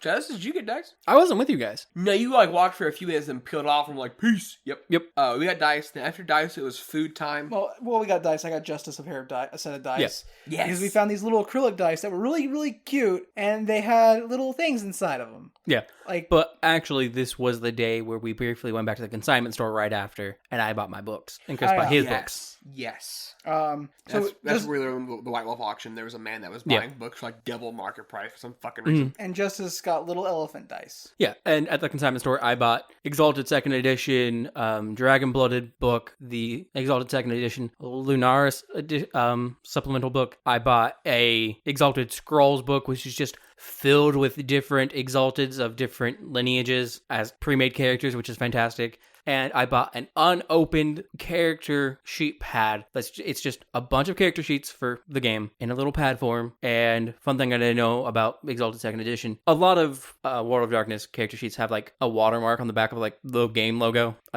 set underneath it all. But the watermark on the Exalted character sheets are their house? Is it called house? No, I don't remember what it's called. It's not called clan. Sphere? Bloodline. No. Tribe? No. School? No. Lineage? No. But anyways, it's... House. Yep, that's it.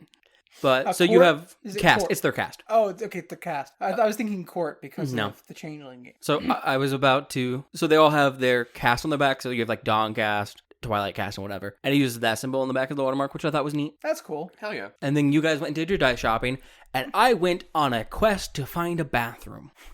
Oh, I get to piss quest later. Do you want a bathroom quest, or can I finish dice shopping first? You can finish dice shopping and then a bathroom quest. Okay, so Is the bathroom quest a story that we haven't heard yet? Yeah.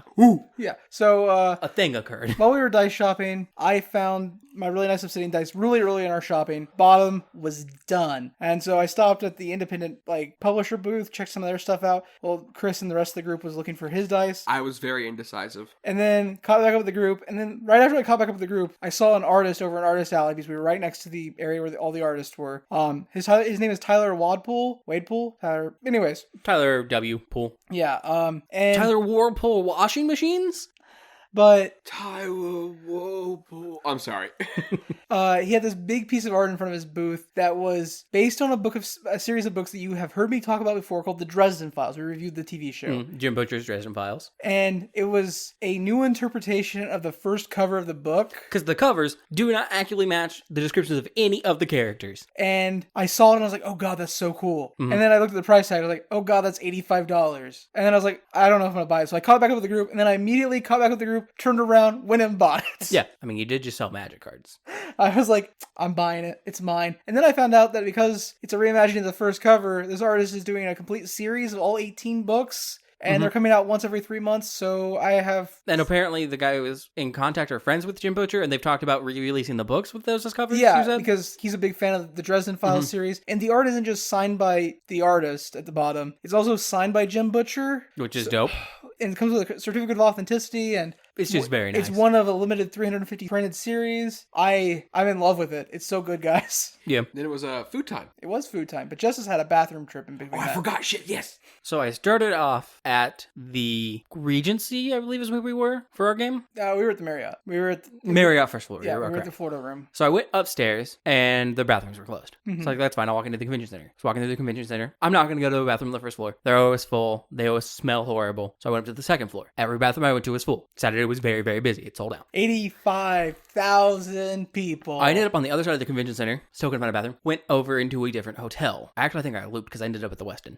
The Westin's down at the end of the hall past the... Yeah, I looped the first floor. Got back to the Westin. Both their bathrooms were closed. So I was sitting and I was waiting, and there was another guy just sitting there waiting. I get into the bathroom before him, and I'm using the bathroom and stuff. And as I'm getting to go out, he asks me if I'm the guy there he's looking for because he's cruising. He has an app up on his phone, third-party internet, web app, I don't know, that someone has recently logged that as their location for cruising. And that's what he was there for. And I was like, what? I am perfectly aware. Cons filled with all kinds of, sexual meetups and stuff. People do that. Dragon Con is notorious for how Yeah. much sex happens at that But I was not convention. just expecting, after my journey, my harrowing journey of 30 minutes, 45 minutes, to try to find a fucking functioning bathroom to just be like, yo, are you found a here to fucking hook up? bathroom. No, you found the fucking bathroom. I did, yeah, apparently.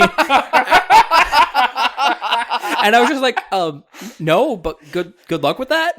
And I left Have fun. because I am very ace. And I was like, I'm not sure if this is a compliment or not, because it's anonymous, but also you still approached me. Am I supposed to feel complimented? Are or you am I just approaching supposed me? I'm pretty sure the app he had was Grindr, Justice. No, I've Oh. seen Grindr. This was a location-based map. Oh, wild. Yeah, and they had a bunch of little profile pictures. Some of them were just gray silhouettes, and others were pictures you can take on your phone and upload as your profile. That's Yeah. wild, dude. And then I left, walked the hall a bit more, and then found the Skywalk to go to my next event and chilled there. you stopped at the consignment shop because we come out of the Florida Yeah. room at the Marriott and we just went upstairs to the consignment shop. Yep. And that's where I bought all my consignment shop stuff Yes. because I bought a bunch of stuff there too. I'm not going to get really into deep on my con haul. Yeah, I mentioned the Exalted stuff because I love Exalted. Oh yeah. Because I think we're going to post some con haul pictures on Twitter and Instagram after this episode goes live. Woo. Social media engagement. Now that I've bought those cowboy hats, I'm buying pilot hats. We're starting a TikTok. Let's Go. So Fuck you, Justice. I guess after that, I about the food. oh yeah, we go you guys food had court. I only mentioned that because by the time we got to the food trucks, I can carry my backpack, which is loaded down. I have a bag full of games in my other hand, so I have one hand. And I'm trying to eat and drink at the same time. It was not a fun time. On the food bit, I got a soft pretzel and some cheese. No, I went to a gas station. Wild. I It got was cheaper. I got a drink. I got some taquitos, and I got a pack of cigarettes because the auction killed me the night before. island noodles. Yeah, so Island Noodles, if you've been to any kind of event in like probably most of the Midwest, like Central Midwest. Definitely if you've been to any type of convention in Indianapolis. Yeah, both like I also went to like a music festival in Chicago and they go there. It's like they're a large chain of food trucks. If you've been in any like convention type thing, you've probably seen Island Noodles. I try and get them every year because they're cheap and yummy. That's what I get. Also, this year because it was the same price as like it was for like $2.50 more than what you get for like a 20-ounce Coke in the convention center. There was like a drink trailer outside selling 44-ounce drinks with like a soft drink with other flavoring syrups added to them. I just want you to know how insane this soft drink truck was because they had Red Bull at $11 For 44 ounces. Ridiculous. I looked at it and I was like, I could kill myself with Red Bull today. You didn't hear it from me, but you can buy a 44, it's called the Zombie, and it's 44 ounces of Pepsi with orange flavoring, coconut flavoring, and lime flavoring, and you can add a bunch of rum to that, and it's really tasty, and I've heard rumors that it will get you absolutely fucking plastered. Just like real drunk. I have heard rumors. I've heard the legends. Yeah, rumors So- indeed. So yeah, we're out at the block party. I have a bag of games in one hand, art, and a backpack. I forgot the fact that I was carrying a bag with art in it too. It was a good time. And you had to go to an event. Yes, I had an event over in Lucas Oil Stadium. It was for an RPG called Dread, which is a tabletop game where you use a Jenga tower instead of any dice, and it's all improv role-playing. So it's fun because it's just role-playing and Jenga. And the Jenga tower is a horror element, so like as stuff happens in the game, you try to do stuff. The more dangerous it is, the more blocks you have to pull. The tower falls over while you're pulling, your character dies because it's a horror game. Yeah, It's meant so you're not gonna simulate- live. Yeah. It's meant to simulate like horror movies and stuff. But we were playing a horror version of the Hangover. movie The Hangover, yeah. But before that, I got there, I had like 40 minutes to spare, 45 minutes to spare. So I'm downstairs in Lucas Oil and I was like, gonna go get a pretzel. I was like, gonna go refill my cup because Gen Con has these collector cups you pay $15 for. Yes. And then for $1, you can refill them at any time, as long as you wait in line. So not literally any time. But went to refill my cup, refilled it. I didn't tell Justice this. I talked to Chris about this. Okay. The guy who did my refill in Lucas Oil was 100% straight up just a real world version of the character from New Girl, Nick. It was literally just Nick. Nice. I mean, I didn't mention it, but the lady at the food truck I got on Friday night was either the highest person I've ever met or has literally never slept in her life. Jesus. So I got my drink and I walk over to like this table, set my bag down, put the lid back on my drink with the straw in it. You should take those off to get refilled. Yeah. And I'm sitting there and I'm like, you know what sounds really good? One of those soft pretzels. So I sling my bag back over my shoulder. I walk back over to the window, but the guy, I can't get into the Nick's line because he's got people now. The register next to him is open, so I step up there and I go to buy a pretzel with cheese. You're buying one from Schmidt now, I assume, right? No, I wish. I'm sitting there ordering my stuff and like they're getting my pretzel, and Nick looks over at me. He's like, "What? Did I mess up on your drink?" I was like, "Dude, it was a Coke, no ice. You literally couldn't mess up, man." I mean, you could have put ice on it. He's like, "Oh no, it's just been that kind of day, man." Yeah, understandable. Then like vibe, guy was correct. Then the person I bought the pretzel and cheese from hands me the pretzel, and I'm standing there for like a solid 2 minutes. I'm like, "Where's my cheese at?" He's like, "Oh, you didn't buy cheese. Cheese is $2.50 a piece for this pretzel. The pretzel is $4.50." And I was like, "I did. I paid $7." And he's like, "No, you didn't." And he pulls up the thing, reprints the receipt, and he's like, "I need a cheese cup." Yeah. So then I went back downstairs, ate my cheese cup and pretzel, and went to play Dread, which was a lot of fun. Our host was a very Canadian man who now lives in Louisville, Kentucky, and runs a podcast called Monster Game Night, where they play an actual play of World of Darkness. Nice. And he had the weirdest Canadian accent I've ever heard, because most of it sounded like American English, which is very similar. Common. But every time he said the name Ryan, there was no N. He said, Raya, and I was like, what the fuck's a Raya? How do I write this name down? How do you spell Raya? Let's start a Raya.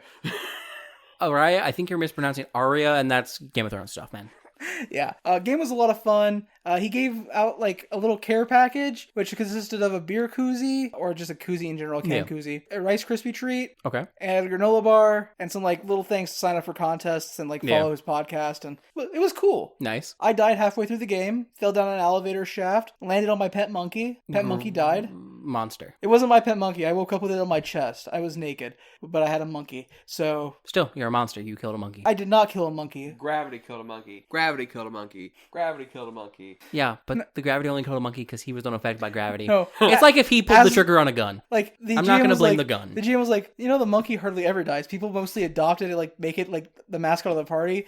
And somebody pointed out, we didn't kill the monkey. You did that when you decided he landed on his back instead of his face. Yeah. Monster. But yeah, that was fun. After Dread, During Dread, I just drunkenly wandered around. That's all I did. I didn't do anything. yeah, because Dread was from 5 to 7:30. Mhm. At 7:30, I don't remember what I did. I know what I did 7. at 7, At 7, me and Justice went to see Skyjacks live. which was fantastic. Oh, that's right. I went immediately from Dread to finding the rest of the group. That's what it was. Makes sense. Yep. So we went over to Skyjacks Live, which was a live show of Campaign Skyjacks, that podcast we mentioned earlier, hosted by James D'Amato. It was James the Tomato. it was awesome. Vibes in the rooms were immaculate. Yep, and he had 2 of the characters from the show with him. He had Captain Ormavel, played by Nathan Blades, and Jonathan Kessler, played by Tyler Davis, with him. And it was just a great time. It was mainly a story exploring the background of Ormavel, because he is the newest character, technically, by which I mean he's been around since the first episode, but only has a PC as of recently. And it also had Jeff and John. I didn't go to this event. Yeah, they showed up and just sat in the crowd. Yeah, I didn't. I thought they were actually part of the event. No, they sat in the crowd. They just sat in the crowd. Wild. Claire was also there in cosplay. I heard that Claire was there. I didn't. I thought Jeff and John were part of this. Claire was cosplaying as one of the characters from Campaign, but not Campaign Skyjacks. Campaign, back when they did their Star Wars stuff. She cosplayed as I believe, if I remember correctly, the character is like a Sith adversary they had for a bit. So Justice and Chris ducked out of this event a little early, which made Justice cry. But we had to because this was our only opportunity all weekend for the entire 6 of us to cross the city of Indianapolis and go to Kuma's Burger Bar together. It's Kuma's fine. Corner, baby. They were recording it, and apparently they didn't wrap it all up in the live thing, so they're going to continue on with it. So Yeah. I'll get it eventually on my Patreon page. But yeah, so we all went to Kuma's. We had Google has an ability to check into restaurants before you get there. Yes. If some restaurants opt into it, very useful. We checked into Kuma's way before we left Gen Con, and by the time we got to Kuma's, there were still 6 people in front of us. We had a 40-minute wait when we got there. It was about a 30-minute wait, ended up being. Yeah. But It's amazing. was- It's Yeah, it's my favorite restaurant on the planet. so Same. Kuma's is a metal-themed burger bar. Where all the burgers are themed around metal bands or song titles. Yes. There is a menu you can always get, but they also have a cycle of drinks and a burger that changes monthly. Mhm. Every time I just get the burger of the month, this month was no different. It was the Cairo Jag, which was named after a local indie metal band, if I remember correctly. And the Cairo Jag, I have a thing for what was all on it. So do I. It was golden raisin steak sauce, Yes. cinnamon toast crunch butter, 2 slices of white cheddar, fried Brussels sprouts, mini blooming onions. Yes. Which just sounds like the weirdest fucking smattering of ingredients, which is why I got it. And then it's the protein of your choice, whether that be a 10-ounce beef patty, chicken, or a Impossible Burger. Yep. This sandwich, obviously, because of the cheddar cheese and the butter, is not vegan, but they have a ton of vegan options. I have a good friend who's vegan, Like, always, and she it's great. goes all the time. It's awesome. Yeah, and we all got very drunk while eating at Kuma's. Yeah, Yep. so they had I was like, I'm not gonna drink. I don't want to spend money on that much alcohol. Blah blah blah blah blah. And they had Long Island buckets. Bought himself a draft and then a Long Island. They had buckets for $13, and I was like, well, I'm actually getting absolutely blitzed at this Kuma's. Yep.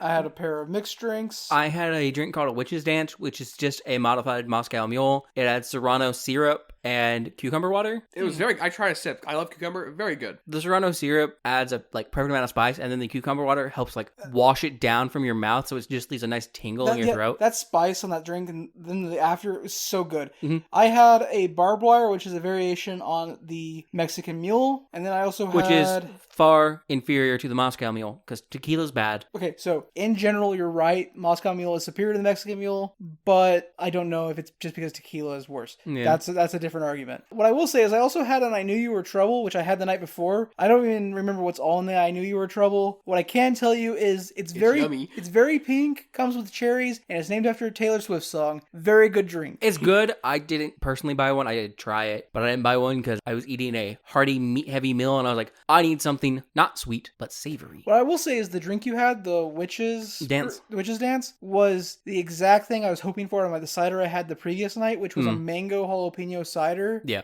mango habanero cider. I looked at getting that and was like, nah. And like it was good, but it was like just spicy. Like, so. And then I also grabbed a Black Widow's cider. The burgers were perfect. It's my favorite restaurant. And it's flawless. Some locations in Chicago. Get there if you fucking can. But we walked in there at like 10. We were seated at like 10:30, right? Yeah, and they close at 11. And they close at 11. And like we've all worked service industry jobs, like, and various people in our group had, like, and it's just like we felt like we knew we were going to be an inconvenience. Yeah. I will say we sat down at like 10:15. So. Okay, I thought it was there. Yeah, it was a little better, like, but not great. Because they're fucking busy. And there were 6 of us, so you know it's going to take a while. So there's an obviously menu to buy the staff a drink. So we made sure to do that. And we were just like, we made sure to pay, all 6 of us paid cash on one ticket when we told the waiter I had never seen a happier looking man in my entire life. And then He's we like, how do we split it up? Like, one ticket, we're paying cash, make it easy. And then we just my God. And then we just did that thing where you stack plates, but we did it in the way that actually helps the kitchen, because you can stack plates wrong if you're cleaning up after a meal at a restaurant. Just throwing that out there. I do want to hold up and give Justice his props. It was him that suggested buying drinks for the kitchen. Yeah. I will say, I saw that on the menu the night before and was like, we're doing that tomorrow. Yeah. And then I was like, way too drunk to remember thinking that until you bought drinks. I was like, oh yeah, I was going to do that. Yeah.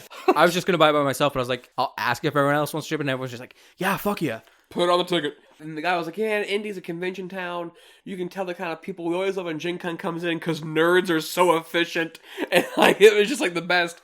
He comes back and he goes, hey, we're from Chicago. And it's a tradition there, like, to do shots of Malort with people. And so it's like you guys have been super chill, so the kitchen decided to get you shots as well. And they got you shots of Malort. Yeah. The best part was, Austin was in the bathroom when this happened. Yes. When we got back to the table, we're like, oh yeah, they bought us shots. He's like, oh cool, of what? We're like, my lord. He's like, oh, those fucking bastards, god damn them. Like, he's like, why would they fucking do, and like, so the waiter's like, oh, so you've had it. And he's like, yeah, no fucking shit.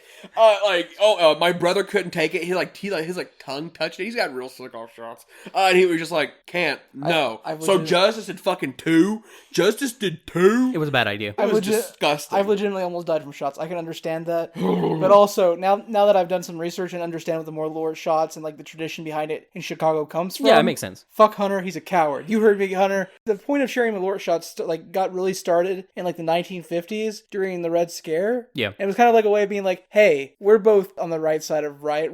It eventually just grew into a thing of being like, I can trust you, right? Like, yeah. you'll do this Malort shot, we'll both suffer, but we can trust each other to be like, rely on each other. Now, I think Hunter makes it up by doing the thing that I'm just not going to mention on the podcast while we're waiting for the Uber. I would agree. Oh, yeah.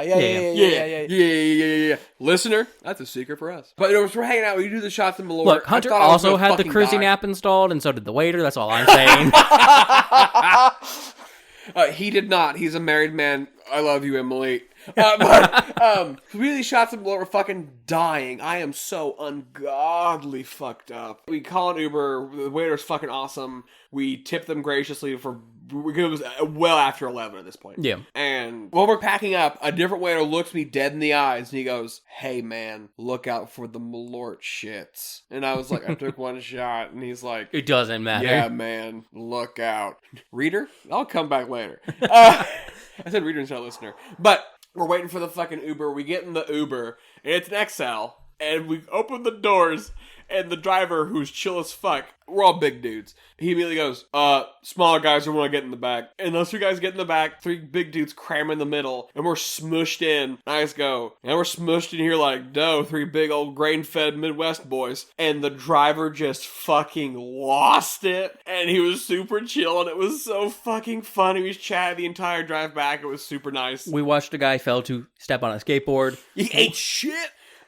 We learned about him mocking a skateboarder in New York City. Yeah, it was great. I told him the story about how you get it was a tradition at IU in like the 60s to hip check people off of bikes into creeks when they were driving on the bridges when they weren't supposed to. On the pedway. Yeah, just like shit like that. Get back to the hotel, pass the fuck out. Right, I pass out. I wake up on Sunday. Now, I do need to rewind back to Saturday, because there was one point after we bought dice, we're leaving the convention center to go get food. Okay. And I get stopped on my way out, just because I'm like, I slowed down when we passed the Zombie Orpheus booth. Okay. Because I love Zombie Orpheus Entertainment. They made a neat. series of movies called The Gamers, which is some of the best like D&D nerd comedy that's ever been made. And I get slowed down at the booth, and this woman running the booth stops me, and she's like talking about The Gamers. We were vibing on The Gamers talk, because Gamers is a great movie. And she's like, hey, hey, they're doing a live show tonight. You should come. And I was like, got dinner with my friends. And she's like, oh no, I totally get it. I got another show tomorrow. It's not the gamers, but It's this show called Incognito's Incredible Adventures. And she's like, the entire cast is going to be there. And there's an improv segment. And it's like, oh, cool. So I like immediately signed up for that. I was like, this sounds good. I have nothing going on Sunday. It's $6 to go to this show. Gen Con's about the events. Go to events you normally wouldn't go to. if it sounds vaguely interesting,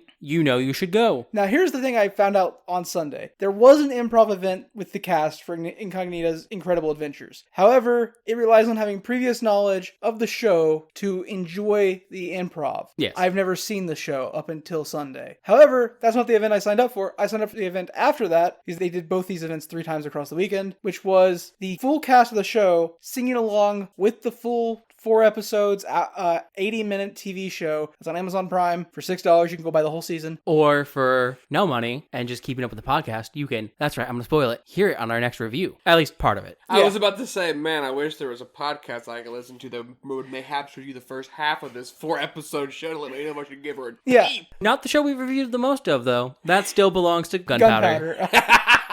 2 of 3 episodes. You can get 60% of the experience by listening to Co-Pilots. But yeah, so I ended up going to that. But that was the only event anybody had on Sunday, right? Like, Yeah, we'll get to that. Yeah, you asked other people if they wanted to go, and because you thought it was an improv musical, we were all just like, nah, that doesn't Also, sound to my speed. I had other friends to meet with on Sunday, Yeah. so I'll get with I them. planned on meeting up with them for a bit, and I also planned on looking at the vendor hall more, because Sunday is, and hear this correctly, quote, normally, unquote, the slowest day. We'll get to there because there's something we have to take care of at the hotel that was happening in the background this entire time, listeners. Okay, so we stumbled back to the hotel shit-faced. Thursday night, yeah. So this is Saturday night. Saturday night. Saturday night. Also happened Saturday night. It also happened Saturday night. So I'm going to go to checkout, right? So we wake up, it's checkout the next day, right? Because we need to get some sort of reimbursement for the fact that our room would have a waterfall of gray sludge. Okay, so our bathroom. Yeah, Yes. our bathroom. And not over the counter or anything, against the wall.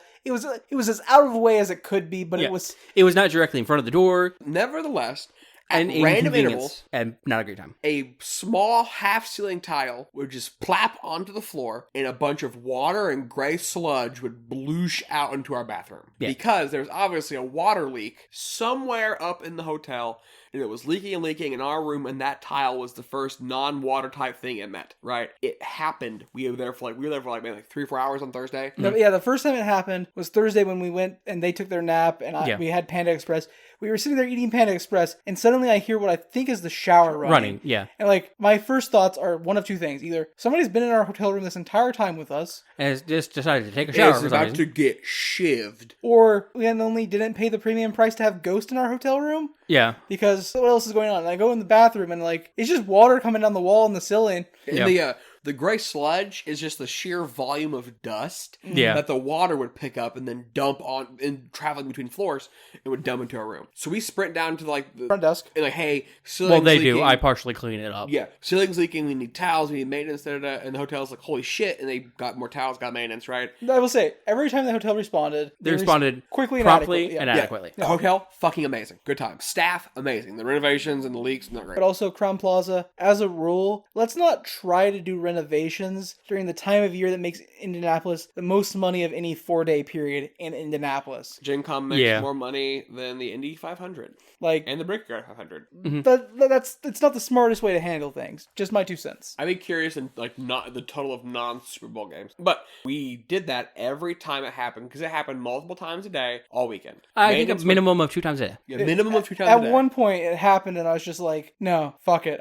We're just toweling it, and I'm not going down the desk right now." Yeah, that happened 2 times actually. Once when we were all awake, and then Yeah. when I got done with my bath because I could sit down in the bathtub. So, but most of the time, they had numerous work orders, and there was a language barrier between us and maintenance. So they would come out of the bathroom and be like, "Hey, it's fixed," and I'd be like, "No, it's further up. It's not fixed. It's further up." It's on our pipes. It's Yeah, you said you fixed it yesterday. That wasn't the case. I trust that you did an adequate job yesterday, which would imply it's farther up in the fucking. he was like, "Pipes no leak." I was like, "Yeah, yes, no leak, water up." like leak water up, like up, and he was just like, yes, and I'm like, okay.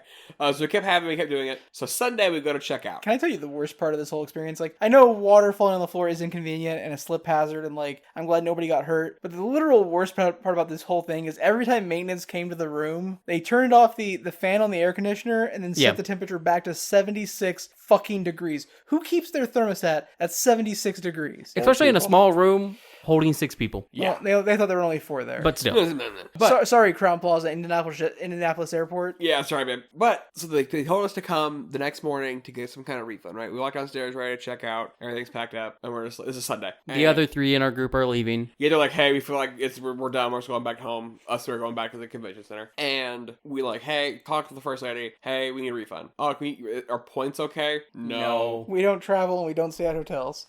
No. And they're like, okay. And so she turns to like the actual manager, and the manager walked over and goes, hey guys, and she was busy. And then she notices who it was, the people who've been asking towels for bare minimum twice a day for 4 days. And for maintenance to go up and check the room. Bare minimum twice a day for 4 days. And she goes, oh shit, yeah, 1 second. And like, she saw all the work orders we had put in, like, cover your ass. And like, she was like, yeah, 1 second, I have to find the codes, cause hotels are stingy. She's like, I normally don't get to use like the actual refund codes. And like, she had to look them up, and like, we got refunds. We got a small refund, it was all good. Yeah, refund for 1 night, I believe. I also want to be clear, I would never take recompense from a hotel or airport in the form of points, simply because that locks you into using that hotel or airport in the future. And it's a hotel or airport chain at the bare minimum that you've had issues with. Yeah. The breakfast, you got for some rooms came with vouchers for a free breakfast buffet, and I was, I guess they have a continental breakfast, but they charge people for it. That's fucked up. Oh no, they have like a full restaurant style breakfast buffet. Like, it was like nice. Yeah. But Sunday we head back to the convention center. Josh went to Incognita. I met up with 2 couples. I have 2 separate couples that are friends, and it was their first Gen Con ever. They had a 1-day pass. Sunday was fucking slammed, busier than Sunday has ever been. I think it was the longest I held the will call line the entire time, which was crazy. I don't know if the will call. I think the will call line got longer at one point because at one point it was down in the tunnel past, like not Lucas Oil Tunnel, but like the tunnel outside where the overpasses. Okay, yeah. It was down past there. It was nearly at the block party essentially. Yeah. This time it was all inside because it was raining, and it was the most crowded it's ever looked. Yeah. I will also add, before I went to Incognita, I did browse the vendor hall a little bit because I picked up Wander Home. Oh yes. Wander Home is a great game by J Dragon that you should check out. Also, I don't do jewelry, especially wrist jewelry, because I used to have great big wrists. Oh yes. But Saturday after we split up, I wandered around, found them again after passing a booth that I thought Chris would enjoy because it's World of Darkness stuff. Yeah, it's By the Night Studios. They do like the live action World of Darkness LARP stuff, and they have World of Darkness themed jewelry. I'm not big on jewelry, right? I have recently, 1.5 years, 2 years, lost 130 pounds. So, yay! So my wrists are no longer, I can now support wrist jewelry. And there's their first piece of official World of the Apocalypse jewelry, and it's a like stainless steel wrist torque, and it's just like really cool, and it's heavy on my wrist, and it feels good clanking around. Yeah, and Sunday after that we just hung out with friends, right? Yeah, hung with friends. They picked up some stuff. I have a friend that's super into Magic the Gathering. That's how we met. He got to pick up some cool foils from a Magic booth. I have some friends I met in high school. They were picking up some souvenirs for their kids. That was really cool. And then we went with the Magic the Gathering couple friend. Got Chinese, Asian, Japanese fusion food from a restaurant. Yep. Walked to a park to eat it. Josh got to end Gen Con, and it's like how we started Gen Con by being accosted by a homeless man. Josh got to end Gen Con by stepping in a homeless man's human shit. Just he stepped in human shit as we went to go to a park to eat. Look, I don't want to assume it was a homeless man. That's true. It could have been a rational businessman in downtown Indy who got off of the office building behind it and was like, I need to defecate. And sat on the bench and shat. I'm 50-50 on teenager or homeless man. Okay, fair enough. There are drunk college students. There's a bunch of college housing for ooey pooey right there. Yeah. But yeah, we did that, and then finally we got back to this place at like 2 in the morning last night. Yep. And that's when Gen Con ended. 2 in the morning last night. It was a time. It was indeed. I had a fucking blast. I will say the Chinese Asian fusion we tried to stop and get was completely booked up because apparently Games Workshop, the creator of Warhammer 40k, rented the entire restaurant out. They rent it out every year for all the vendor staff on the Sunday, every year. And their demo staff and their room staff. All their Game Workshop staff that went to the con. They rent it out every year, and we just stumbled upon it dick first. And apparently, according to our associate that took us there, never busy. Yeah, she our friend Corinna Max, if you listen to this, I love you, shout out. Corinna was like, I frequent this place. It is never this busy. That was a deciding factor in suggesting it. But we ended up ordering food from there. Yeah, got it to they were go. fine with us asking for it to go. Can I like take it to go? The guy went, "Oh yeah, it was fine." Like initially, he was very much like, "Okay, no, you definitely there's no room." But the other DoorDash orders were still being placed and shit, and I was like, Wait a second. Yeah. Because at first he seemed very reticent to help us in any way, and then we saw the DoorDash orders and Chris was just like, to go. "Gotcha, bitch." And then we took the order to a war memorial park Where Josh stepped in shit. and I had to wash my foot off in water sprinklers. Then we drove home and passed the fuck out. After me and Justice did get to watch Incognita. It was fun. It was cute. Yeah. Very you could tell it was. Fun. It was very indie, you could tell, but they had some good effect choices, and the songs were pretty fucking great. Yeah. There are a couple solid bangers in the show, and a couple stinkers. and there's a real Dr. also- Horrible vibes oh, yeah. peppered throughout it. Like Also, the oh my god, the main character gets her powers by body juggling Fushigi, the hardest ball. you've ever fucking seen someone The Fushigi. hardest you've ever seen a motherfucker Fushigi. so let's be clear here. She doesn't have to Fushigi it. That's a character choice. Yeah. Because all she has to do is be touching That's true. At one point, she touches, like a strong, Spoiler solid alert. source of quartz. She touches a quartz earring, but no, her character's like, oh, fuck, God, Fushigi, baby, Fushigi time. It's so, oh my god. Not like a quartz ring or a quartz and wristband. she fully sells it. At no point. Fushigi, baby. At no point does someone call attention and go like, what the fuck are you doing? Oh, that was a wild part too. The woman who stopped me as I was passing Zombie Orpheus was the star of Incognita. Yeah. Which was just wild. Like, Did she Fushigi on stage? she did not have a Fushigi with her. Sad. Fuck. No, hold on. Wait, she did have a Fushigi. I don't think she actually Fushigi'd it. I just remember they took a cast photo with some fans and she had the ball. I don't remember that. God damn. She Part of me, if I didn't know, because we asked later if she was doing contact juggling beforehand, but if I hadn't have known that when you answered that she learned it for that, I would have assumed partially that this was a nerdy person who bought a Fushigi ball, fucked around with it for a while, was like, set it down, and then eventually stumbled back across and was like, what the fuck do I do with this thing? I can throw it away or do something with it. It was just like, superhero who uses a Fushigi ball, let's go. Oh, no, My fuck you, Josh. Eat shit. My assumption was that she was just like a nerdy chick that already was super into Fushigi. So like, as they're workshopping what their characters should do, like what her should do, like her powers, and she was just like, I really think she should Fushigi. And like her friends are like, God fucking damn it, not this. Like that's what I fucking imagine. You bought the fucking Fushigi for 2 payments of $19.99 at 2 a.m. June the 2nd, 2007, and you have not shut up about it since. Okay, so What year did it come out? I'm going to guess 2010. 2021 or 2. But it was 2022. But it was 7 years in development. It's been okay. So we actually got the full like backstory during the Q&A session. The main actress is also a music writer and producer. She does a whole bunch of music for like actual talented artists. And by talented, he means like famous, like famous pop charting, because a lot of the songs in the musical, roughly 3 chords in them. Yeah. Yeah, Hey, I don't some mean had to 4 or imply that 5. they're not talented. They're all incredible musicians. Yeah, they're Yes. fucking, especially it's hard carried by vocals. Like their vocal skills are quite impressive. Also, Like, I would argue it's hard to make a good song with less resources. however, if you're a fan of that YouTube video that trended in the early 2010s, being like how every pop song is just 3 chords and it's the same 3 chords, it is that. Yeah. You could plug those songs into that YouTube video. And then when Agreed. Josh was like, she wrote pop music, I was like, yeah, checks out, yeah. But and so she was writing a song and it didn't have like any hit to it. I didn't have any more than 3 chords. I'm sorry, I had to. And so from she was like, well, what if this character in the song, this woman, was a superhero? And like that's how we got the song at the very end of the series. Okay, the yeah. title song, "Girl in Tights." Like Yeah. that's where that song came from. And like eventually it just like grew over time. Like apparently that song was something she was writing in like 2011, 2012. There Like, we go. The I show, was like, the show itself didn't enter production until 7 years ago. the show has the DNA of the early 2010s. If Yeah. you were on Tumblr in the year of our Lord 2009, you will resonate with this show. And like I said, I feel like there's a lot of Dr. Horrible bits. Like Yeah. there's DNA in there. Agreed. Yes.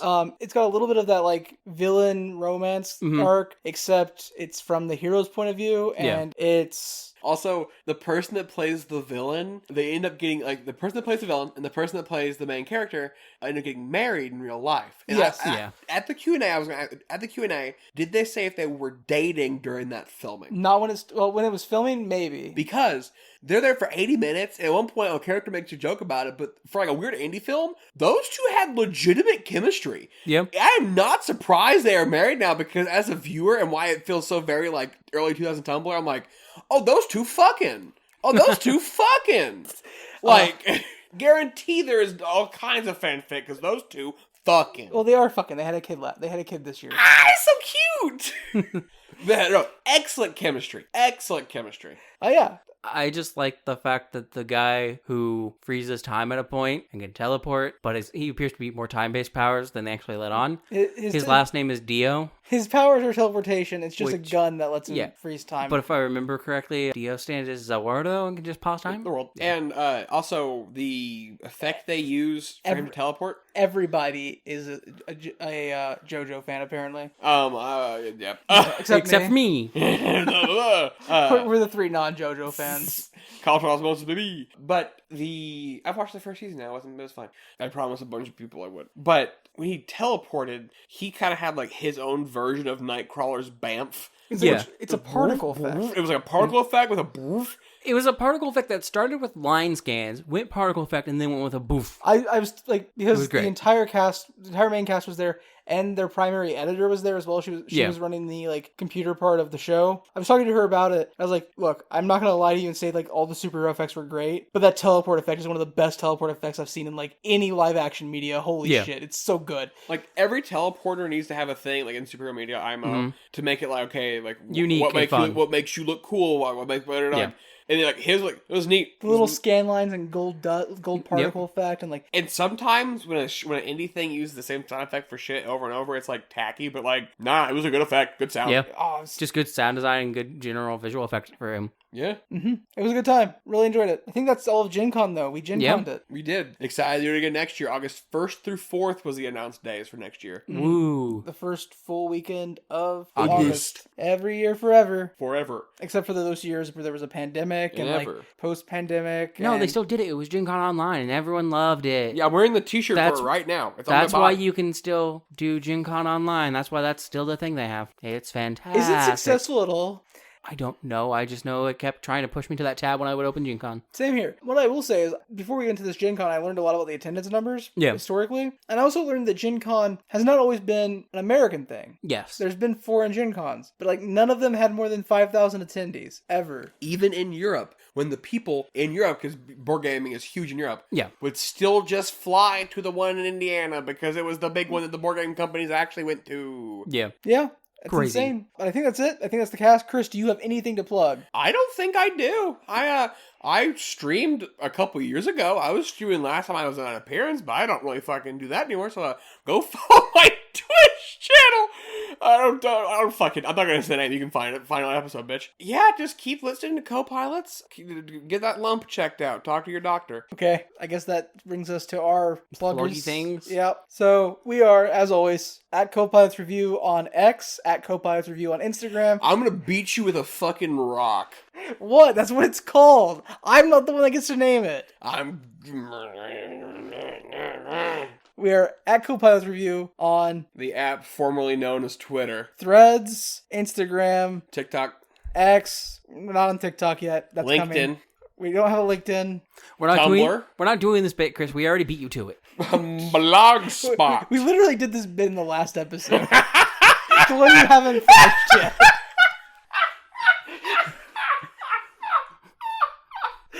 You know, the one you haven't finished yet. That one. That's why I keep laughing. Great minds think alike. Fun little chaos magic did for those who partake. Before Josh went and stepped in human shit, I jokingly searched our friend Corinna's Google Maps. Smelliest bench near me. And the human shit was right underneath the bench of a picnic table. Yep. You know what I didn't realize until we'd gotten to the other park? That brick I stumbled on, that I joked about being a glitch to, speedrunning. No, but it is apparently how you get shitless %. It popped me right over the shit. Oh, we didn't talk about the lady almost getting hit and shitting her pants. So much shit on that night happened. We're walking to this Japanese restaurant, and there's like a 4-lane of traffic, one way, like traffic. And cars are humming. I was very nervous. I'm from a very small town. I was in a big old city. And there were 2 people waiting at a bus stop. And I guess they decided it was time to go. And they just walk into traffic. They said they're crossing the street right the fuck now. To the point where the person to not hit them has to like screech and honk and put on their brakes. And it's super scary. And they dart across the other lanes, and they get to the side that we're on, and the poor woman is like shaking visibly, and had also very visibly and olfactory shat herself because she was almost hit by a car. It was insane. Yeah. My favorite part was the cop sitting there watching it happen and doing nothing. Doing absolutely fucking nothing. Oh, God. Gotta love a good cop. Okay, so yeah, good luck, listener. I love you. Okay, so again, you can follow us on a myriad of social websites, namely currently YouTube, X. What's the X replacement that we use actively right now? Do we? LinkedIn? No. Blogspot? I don't think we have one. Tumblr? It was the one that was big at the same time as Mastodon, but like... Blue Sky? I wish we had a Blue Sky invite. Mastodon? Pull? It was Glimple. Zank Dunkel. Nah, man, it was Glimple. Kink Rumpus? The Thump? Big Widening? It was Splashbook. I don't remember, and I don't have it installed on my phone anymore, The so Shake? we're not using it. Okay, let's It was actually... the Slap. The slap.com. Let's actually get this plug in and we can finish. You can also email us if you have any questions, comments, concerns, or just like writing emails. Or your own Gen Con stories. If you went to Gen Con, we want to hear about it for realsies. I'm not even like doing a bit. I would argue that's a comment. I want to hear about it. Send us emails. Yeah, they will read your Gen Con emails on an episode of Into the Cockpit called Gen Con 2. We read your emails. Unless you don't want us to, in which case I guess just put that. I don't think in we'll name there. the episode that strictly because I don't imagine enough of you will send us emails about Gen Con to suffice an entire episode of In the Cockpit. On that note, though, in case you haven't gone to Gen Con, you can email us about other cons you have attended. Or would like to attend. Or what we think you should do if you're prepping to go to your first Gen Con. Or first con, though that has an asterisk of no actual knowledge of that con. But anyways, you can do that by emailing us at copilotsreview.simplecast.com. No. No? You can do that by emailing us at copilotsreview@gmail.com. But you can find us on copilotsreview.simplecast.com. Which has our Twitter. There you go. Our YouTube, our Instagram, maybe, if we update it by then. I like keeping the sign out sloppy. Threads then as well, if we update it by then. Fair enough. There's also Patreon, which There's is our actually on social there. media links. Copilotsreview.simplecast.com. Our email is at copilotsreview. I'm a firm believer that if you as a podcast guest make the outro last anywhere under 20 minutes, you're a bad podcast guest. You can find all of that stuff at copilotsreview.simplecast.com or email us, like Justice said, at copilotsreview@gmail.com. That's it. That's the sign out. We'll see you Hopefully on the you'll next catch on. flight. Make sure you email co-pilots your favorite dinosaur. That'll come up later. We'll see you on the next flight when we review Incognito's Incredible Adventures.